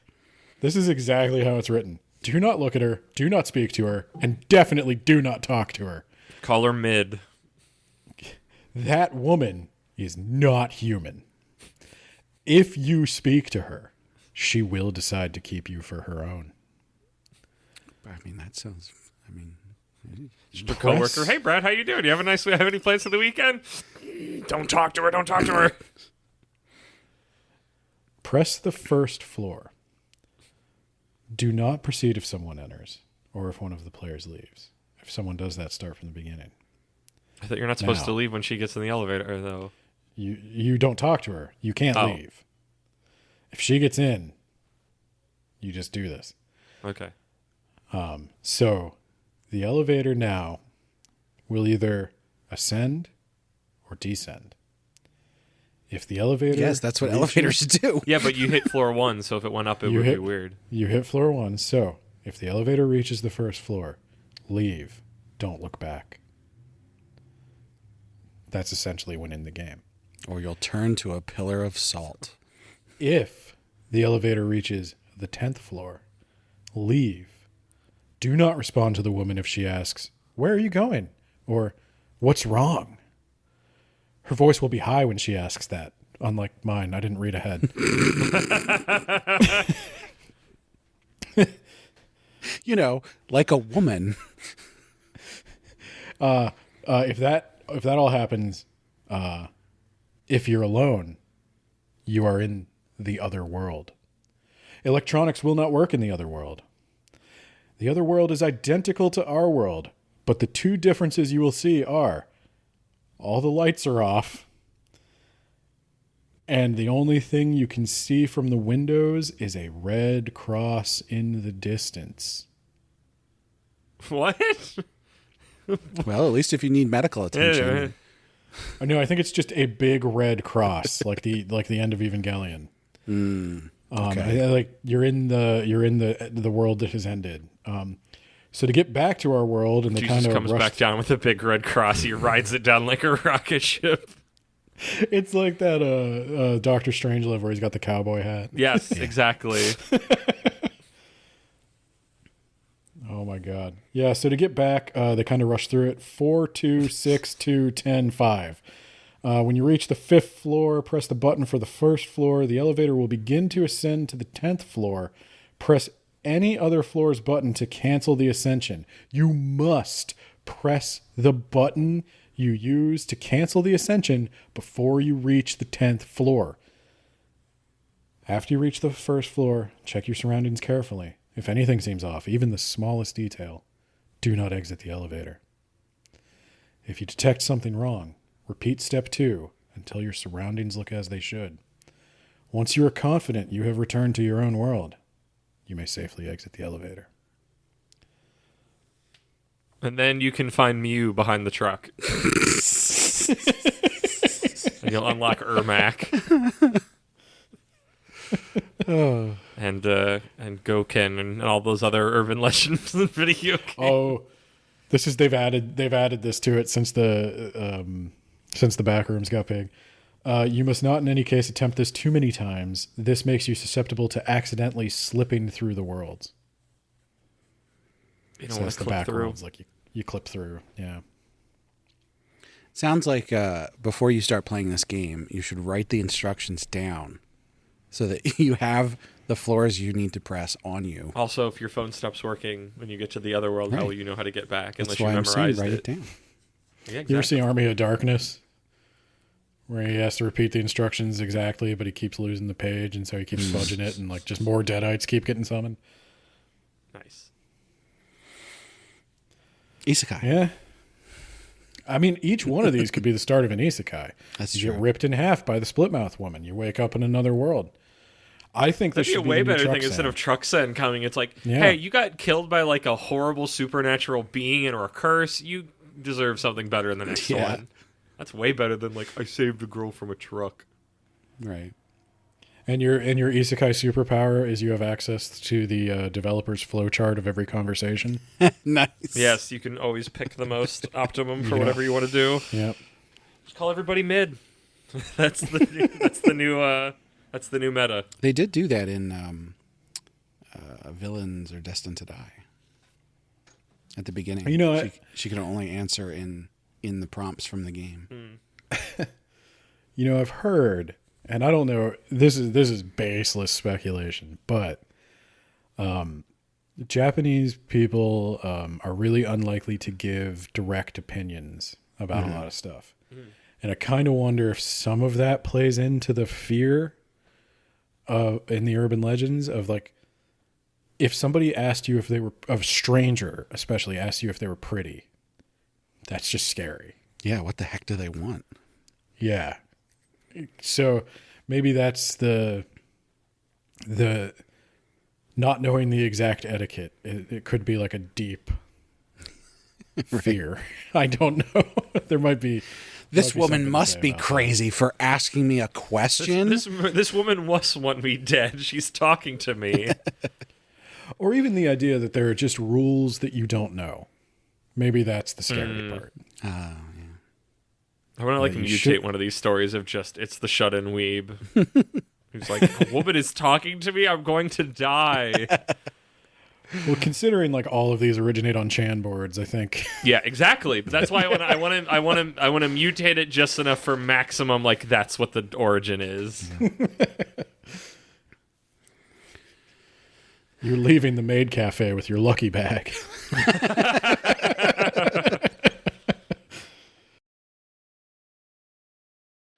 ご覧のスポンサーでお送りします。 Are you a fan of Japanese snacks and treats? I I sure am. am. Then you'll love Sugoi Mart. Ah, They offer a wide variety of popular Japanese snacks, candy, drinks, and more, all delivered right to your door. I'm in fear of this great value coming directly to me. Sugoi Mart You know- ga daisuki desu yo. You know, on our last episode, I didn't do an ad read, and that was a mistake because the thing that I failed to consider was the fact that Sugoi Mart actually has an 18 plus section. And after dark, Yeah. it's spooky. So if you are older than 18, you can go on Sugoi Mart and you can find some interesting merchandise in their 18 plus section. There's not much though. It's a new And if you're brand. ambitious, you can make some stuff in their normal section 18 plus. Well, as a listener of our podcast, you can click the link in the description or use the code APR15 at checkout for 15% off your first purchase. So if you would like to get some of that 18 plus stuff, you can get it for cheaper. Just head to segoymart.com to shop their selection of 18 plus stuff today. And also their regular snacks, Yeah, which are delicious. their regular stuff is real good.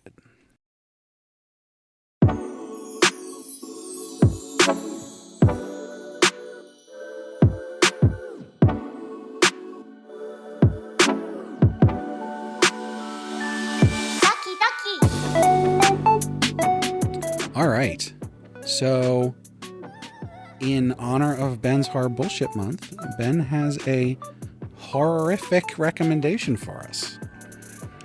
Do. And there are many things I wanted to recommend. I thought long and hard about this. And, God damn it, I'm not going to recommend something by Junji Ito. That's How like brave of all you. there is. Like That's all. that's what it like. You're right. Like that's I don't know a lot of manga, anime, horror, but like it's always Junji Ito, and there's got to be more of them. To be fair, Yeah. we did already cover Junji Ito. We sort of did, I was gonna but yeah, say. like he's always the guy that comes up anytime somebody talks about anime, manga, horror. So like I appreciate having something different. That episode was a while ago. Yeah, I don't even remember which one that Yeah, was. I mean, anymore. it's tough because he's the best. But if you want Junji Ito, like you Tomie know, is always you already know good. about it. You're listening to this podcast, you know about Yeah. Junji Ito. Uzumaki, Gyo is gross. You know, it's all what you want. Holes fitting in them being for you. Yeah. Something fault. So I dug deep and I decided to recommend, and this is like I like it. It's got some problems, like, because that's the thing. Like, Junji Ito's the best.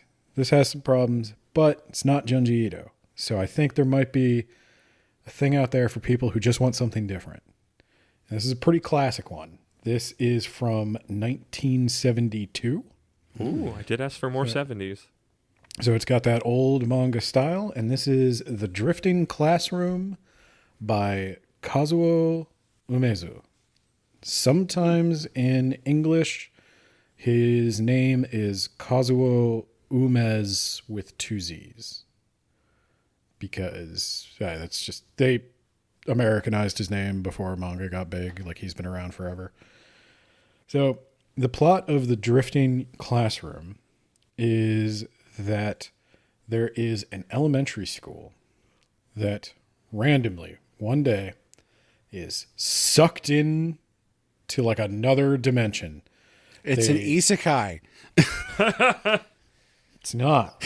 Everything's an isekai. Get your stink off of this. Their whole school, the whole building, the whole grounds of the school are transported to this lifeless desert world. And that's it. Then they just got to survive.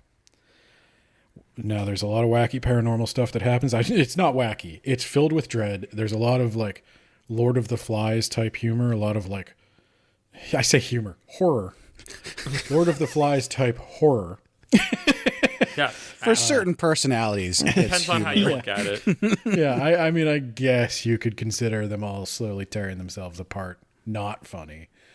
But yeah, it's basically this dread of like, who are you going to trust? How are you going to go forward? What do you do? How do you make sure that the proper resources are allocated? And all of this falls on our main character, Sho Takamatsu, who is in 6th grade. Very quickly, he finds out that the teacher's not going to help them. And as one of the older children, now he's got kindergartners and stuff. This is an elementary school. So as one of the older children, he tries his best to sort of take charge of the situation and manage it. But there are people who don't think he should be in charge. He has to deal with political stuff. Monsters wind up showing up. Did you say mobsters? Monsters. Oh, monsters. I was like, how do mobs? How do the Yakuza show up? And it's all... I'll give you a little spoiler in that there is, for the initial part of the series, some question about where they are, but they are able to figure out that they have been transported to the far, far future, long after Earth has ceased to be able to support life. Still counts as an isekai. And Sho had a fight with his mother before he left for school that day. Oh. Big blowout fight. So she thinks he's dead. And he regrets the last thing he said to her. So that's in the background. Because in his timeline, she is dead. If it's Well, far future. He can't get back. He keeps having like dreams and random episodes where he can connect to his mother in the past. And they're able to do some things with that. The story plays with him being able to just get a message back to his mother in the past. But yeah, it's basically more of a survival thing than a pure horror thing. There's not a lot of scares, but there's a ton of just dread and misery. Survival horror, you say? This might be a spoiler, but are the monsters that show up like horribly mutated humans? No. Oh, okay. There is a twist with the monsters, though. I'll give you that teaser. Don't tell me what it is. Oh, now you have to go read it to find out. Read it. It sounds interesting. So I'm mentioning this partly because I've been looking for this one for a long time. I'd heard it was this great thing. I don't think it really lived up to the hype, but it was pretty good. And if you like that old manga style, that might carry you through. How long There is a lot. It ran for about 2 years, and I think it's in 3 omnibus volumes. That's very doable. Yeah, so it was reprinted in 3 omnibuses. I have those, so I was happy to finally see it. It's a little of its time, I guess I'll say. There's some misogyny. Yeah. There's We still have that Kazu- today. well, this is 70s this is flavored. just more overt. Like Classic women don't misogyny. belong in leadership. They can't think when they're on their periods. Ah, yes. Like yeah, that Antique sort of thing. misogyny. Antique. Yeah. Vintage. So that's a thing, and that puts a lot of people off, and I think rightly so. It's not one of his more shining moments as a writer. Kazuo Umez is also a little bit weirder than Junji Ito, and I don't know quite how to quantify that. What I mean by that is like Junji Ito, I always get the vibe that in the back of his mind, like no matter how weird or horrific his stuff gets, he's still a normal person. Kazuo Umez is like a little more off the deep end. He's of that like Otomo type where, you know, they find all the furry porn in Otomo's drawer after he died. Like I wouldn't be shocked to hear that about Umez too. So it is a classic though. It's referenced by a lot of things. It inspired a lot of things. And if you're into horror manga, and especially that old manga, I think it's worth at least taking a look at. Can you repeat the name one more time? The Drifting Classroom. The Drifting Classroom. I've never really read any horror manga. I should check that out. Yeah, I can't say that. I mean, there's not a whole lot of isekai that are sort of like horror kind Power of fantasies things. usually aren't horrific, Yeah. so Junji Now- Ito is still the right place to start. But if you have read Junji Ito and you're ready for a change, Drifting Classroom is out there. And Yeah. it's okay. He also has another manga that I have yet to check out, but I think I bought the first volume. It is called Orochi, based on the snake legend that Orochimaru is also based on. So that might be something worth looking at too. But they're all getting these reprints. These have been really hard to find manga for a long time, and they're finally getting reprinted. So it's a little bit of a news item as well. Happy Halloween. happy Spookalloween. Now, this brings up a question because there's plenty of Japanese horror movies, right? Yeah. Is there some reason why there's not that many Japanese horror? There's not that many horror manga. I think it's a combination of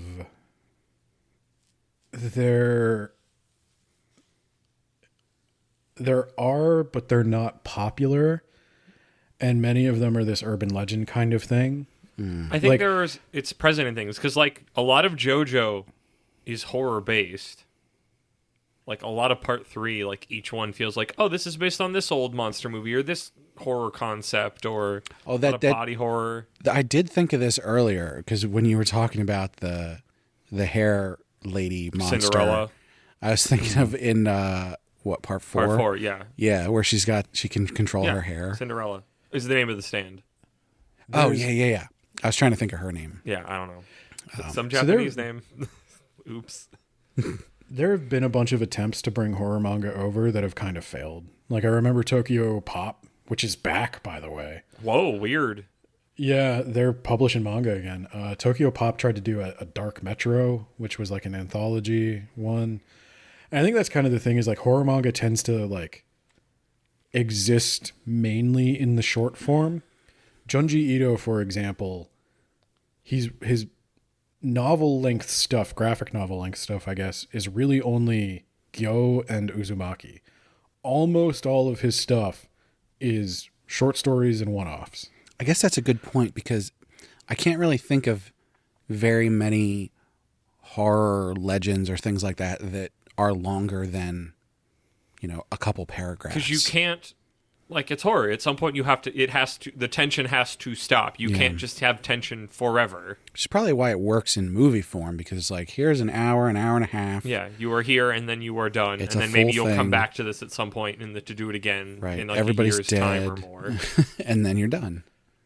Now, horror series, I mean, like outside of anime, horror series are having a bit of a renaissance on like Netflix and stuff like that. And Korean horror is having a big moment.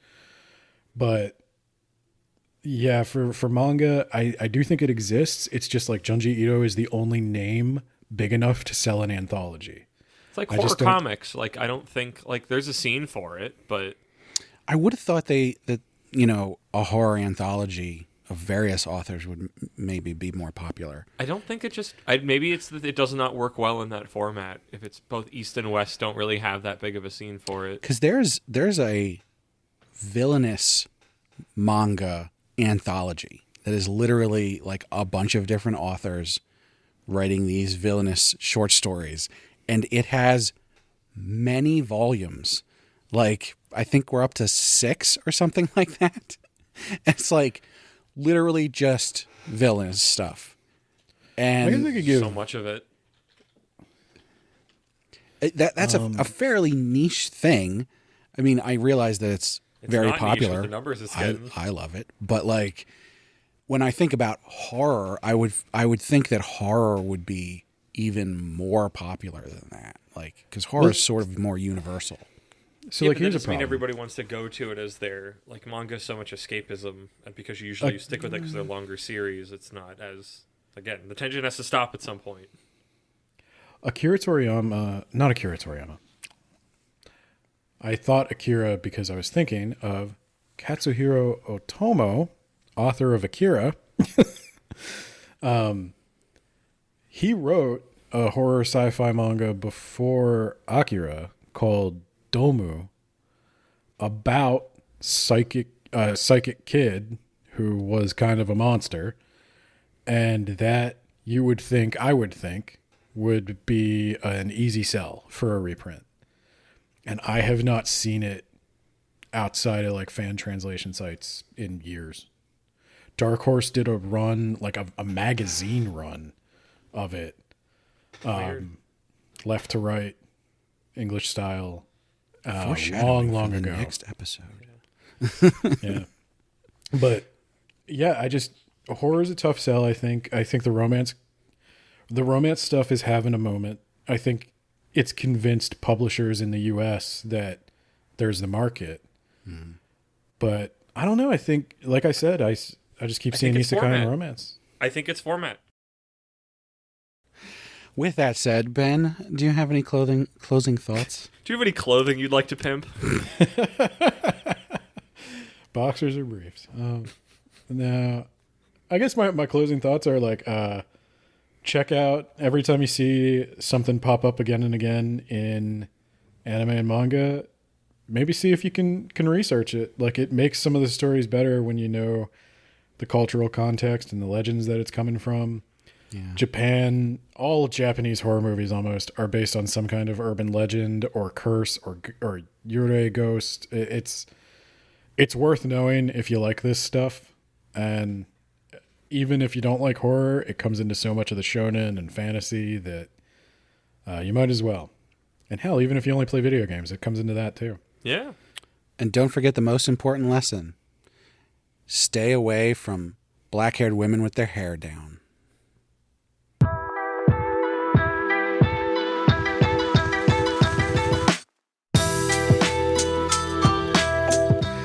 Well, thanks for listening to That Time I Got Reincarnated in the Same World as an Anime Podcaster.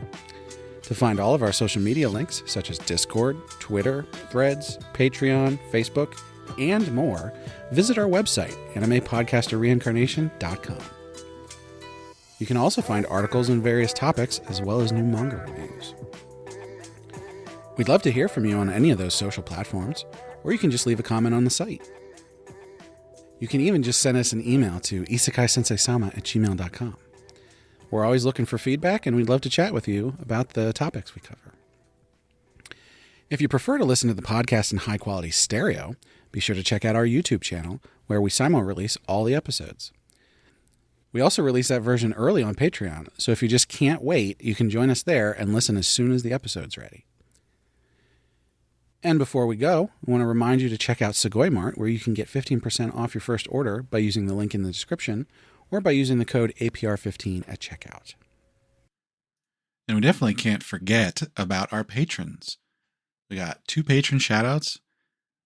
First, we have Rainbow Jello, who is our good friend Moon, who is a moderator on the r/Otome Isekai subreddit, as well as the Otome Isekai Discord. Just go to otomeisekai.com, which is a direct link to the subreddit.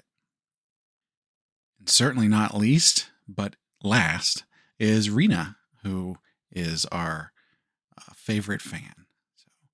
So thanks to our patrons for supporting us. Your support means a lot. So Ben, it's Ben's Horror Bullshit Month over on Words About Books as well, right? It's Ben's Horror Bullshit Month everywhere. Woo!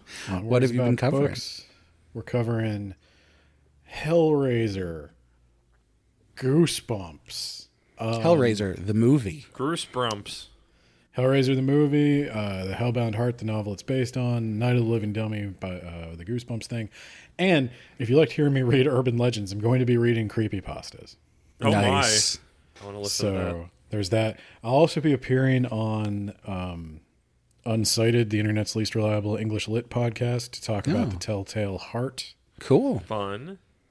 I have walked on Edgar Allan Poe's grave, so I think I'm uniquely qualified. Nice.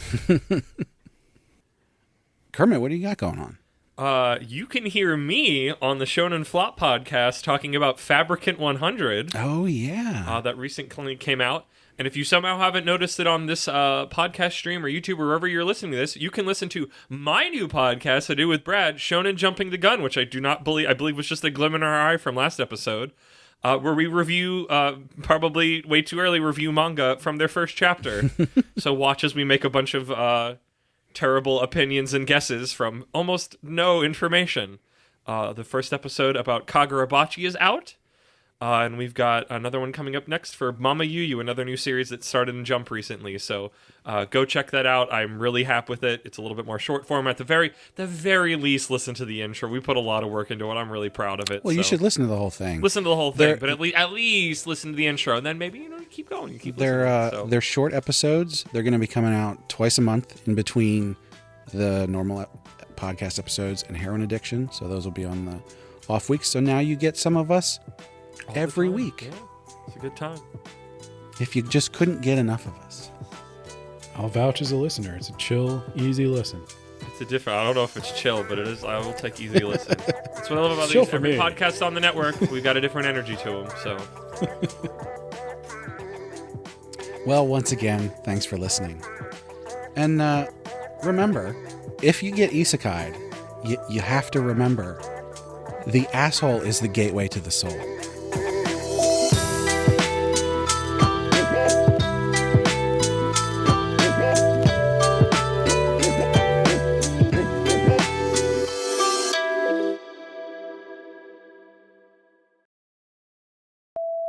I think I told you guys that while researching this, I accidentally found the entire myth that inspired Naruto. It is like 50 volumes long, and no one has ever translated it. Oh, yeah, I think you're talking about that. They did translate Okay. it. It's called Naruto. Question for you. Something I've noticed. It seems like skeleton monsters are not really a thing in Japan. No, not really. I was thinking about that the other day. I was like, There's "Wh- one. Why is that? There's one big one I can cover if you Do want. we have skeleton monsters, or are we just scared of skeletons? Well, I mean, skeletons seem to be classic monster iconography in the West. cremate people. Also, that I wasn't sure how far back that went. This feels like we should start the episode because this sounds like fertile ground. No, that was a bonus thing. Okay. Okay. I mean, what? Did Japan ever get like a big plague like Europe got like the Black Death? Like, I feel like that's where the skeleton really starts truly becoming. I'll cover one. I got a skeleton in here. I never thought about I wasn't- Japan having to suffer a plague, but I guess when you close your borders up. You got a skeleton in your closet? More than one. Literally, the is playing in my head right now. Spooky, scary skeletons. Spooky, scary pumpkins. Hey, so I figured out how we can make the podcast even more popular. Hmm? We have to start a D&D campaign. No, there's enough of those.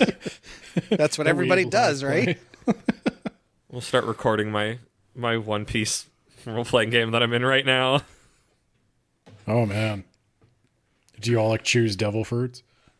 We haven't gotten devil fruits yet, but supposedly there's one coming if we finish the fight that we started like a month ago and haven't had time to get back, but I don't know what it is yet and who's going to get it. Saw a really good fan theory today about Blackbeard, about how they suspect that his original devil fruit is a Zoan type of there's this mythical creature that has three faces, and it like can know all kinds of stuff, and it actually has like 3 souls. And so the reason that he can get more devil fruits is because he's got 3 souls that they can apply to. Just like the 3 assholes of the Kappa. Of the tank? yeah. He has, That seems like a he thing has that would pop up 3 in One Shiri Piece. Kodama Yeah. in his butt. No, he has two decoy ones of those. Maybe he has stolen other people's. There you go. You know what Japan's really good at making? Japanese horror games. Really good at making That's true. Japanese. We didn't talk about giant scissor guy. We can talk about Scissor Man. I don't even know where Clock that Tower. came from. I know it's in Clock Tower, but Clock that's Tower is where Scissor Man is from. is that it? I don't know. they Is just there made another it up scissor for thing that? that you're thinking of? No, I I mean don't that's, know.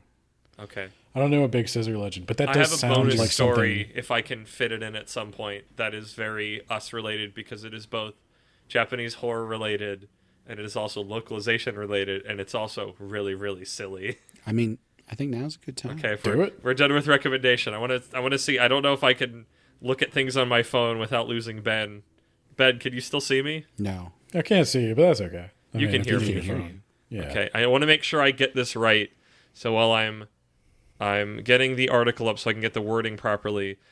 This is this is a small story about an infamous localization of a Japanese horror game that was released on the PSP called Corpse Party. Oh, I think I heard of that. The game or the thing I'm about to talk about. You know, you probably talked to me. I've probably talked about it because I get obsessed with it when I relearn it, and it's the funniest freaking thing.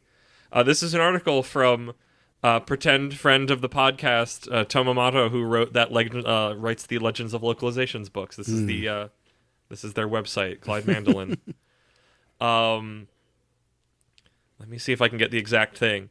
So basically, this is a horror game. What little I know about it, it's more of like a visual novel. You're going around the school. It's a bunch of like cute little anime schoolgirls. They get into some horror situations. I don't know if I should start with the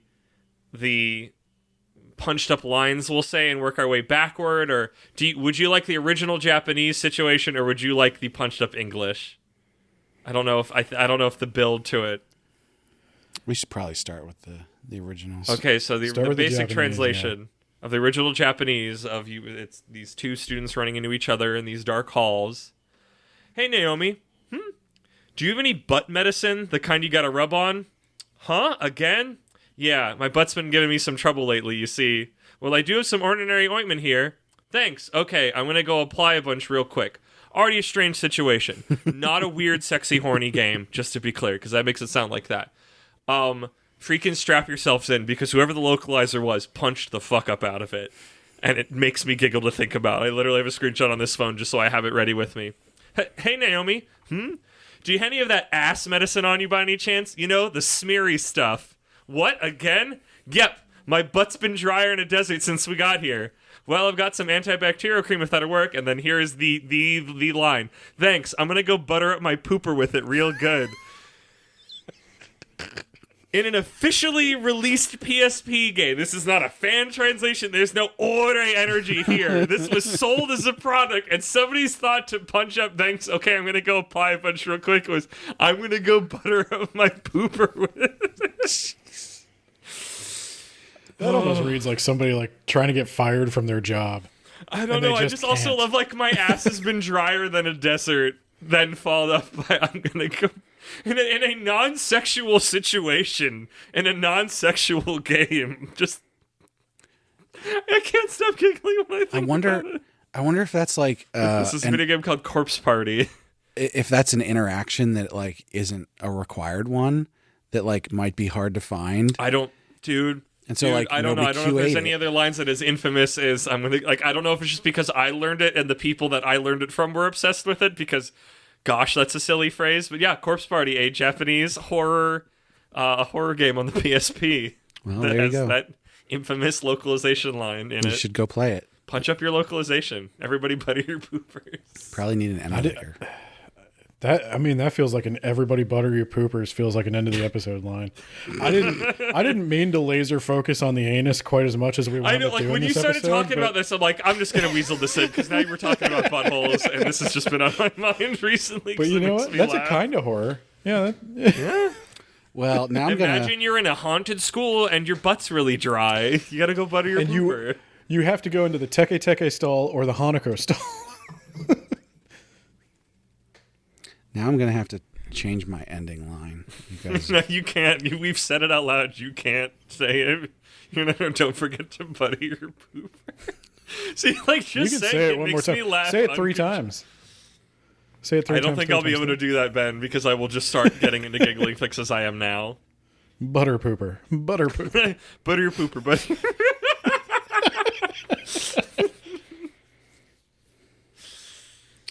Why does this little girl talk like an old man, drier than a desert? I've never described or heard a butt described like that before. Okay, back on track. Back on track. She's been on the hemorrhoid circuit for Yeah. nigh on a decade. oh, don't worry. This train is fully derailed.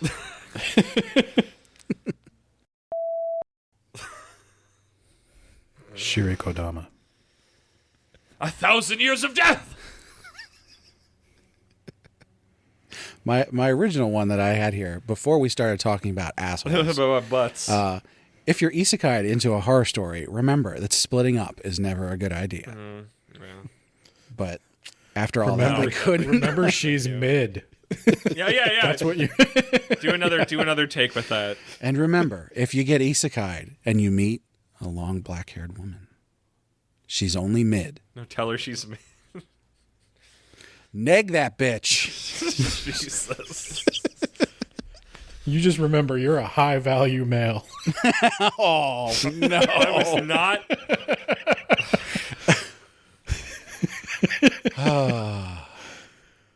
And remember, if you find yourself in a Romanian prison, Oh, there's an outtake. What? What is this? I don't know what this is. This is Andrew Tate, I think. Oh God. yeah, Fuck that guy. yes, indeed, Non-sexually. yeah. In the biblical sense, non-biblical. Which one would it be? We can find him at Kappa. Yeah. That's probably better than he deserves. What's the giant skeleton one that just bites your head off? The Gasha Dokoro.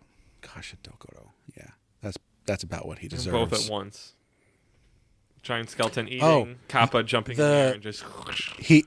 The lady steals his legs, and then he gets his head bitten off. He gets Mortal Kombat fatality. A thing happens, and then another thing happens, and then a third thing happens. How many bad things can happen all at once? This episode ended up a lot sillier than I was expecting, even Yeah, before the yeah. poopers got buttered. Well, I mean, we just started off basically right away going like, you know what? Buttholes. But this other stuff, I don't know. I think it was good. I think after last month's episode was a lot more like, I guess, serious. We were a little eggshelly, and this time was just Yeah. like extra goofy. It felt good. Yeah. Yeah, whenever you start telling stories, it Yeah. it gets fun.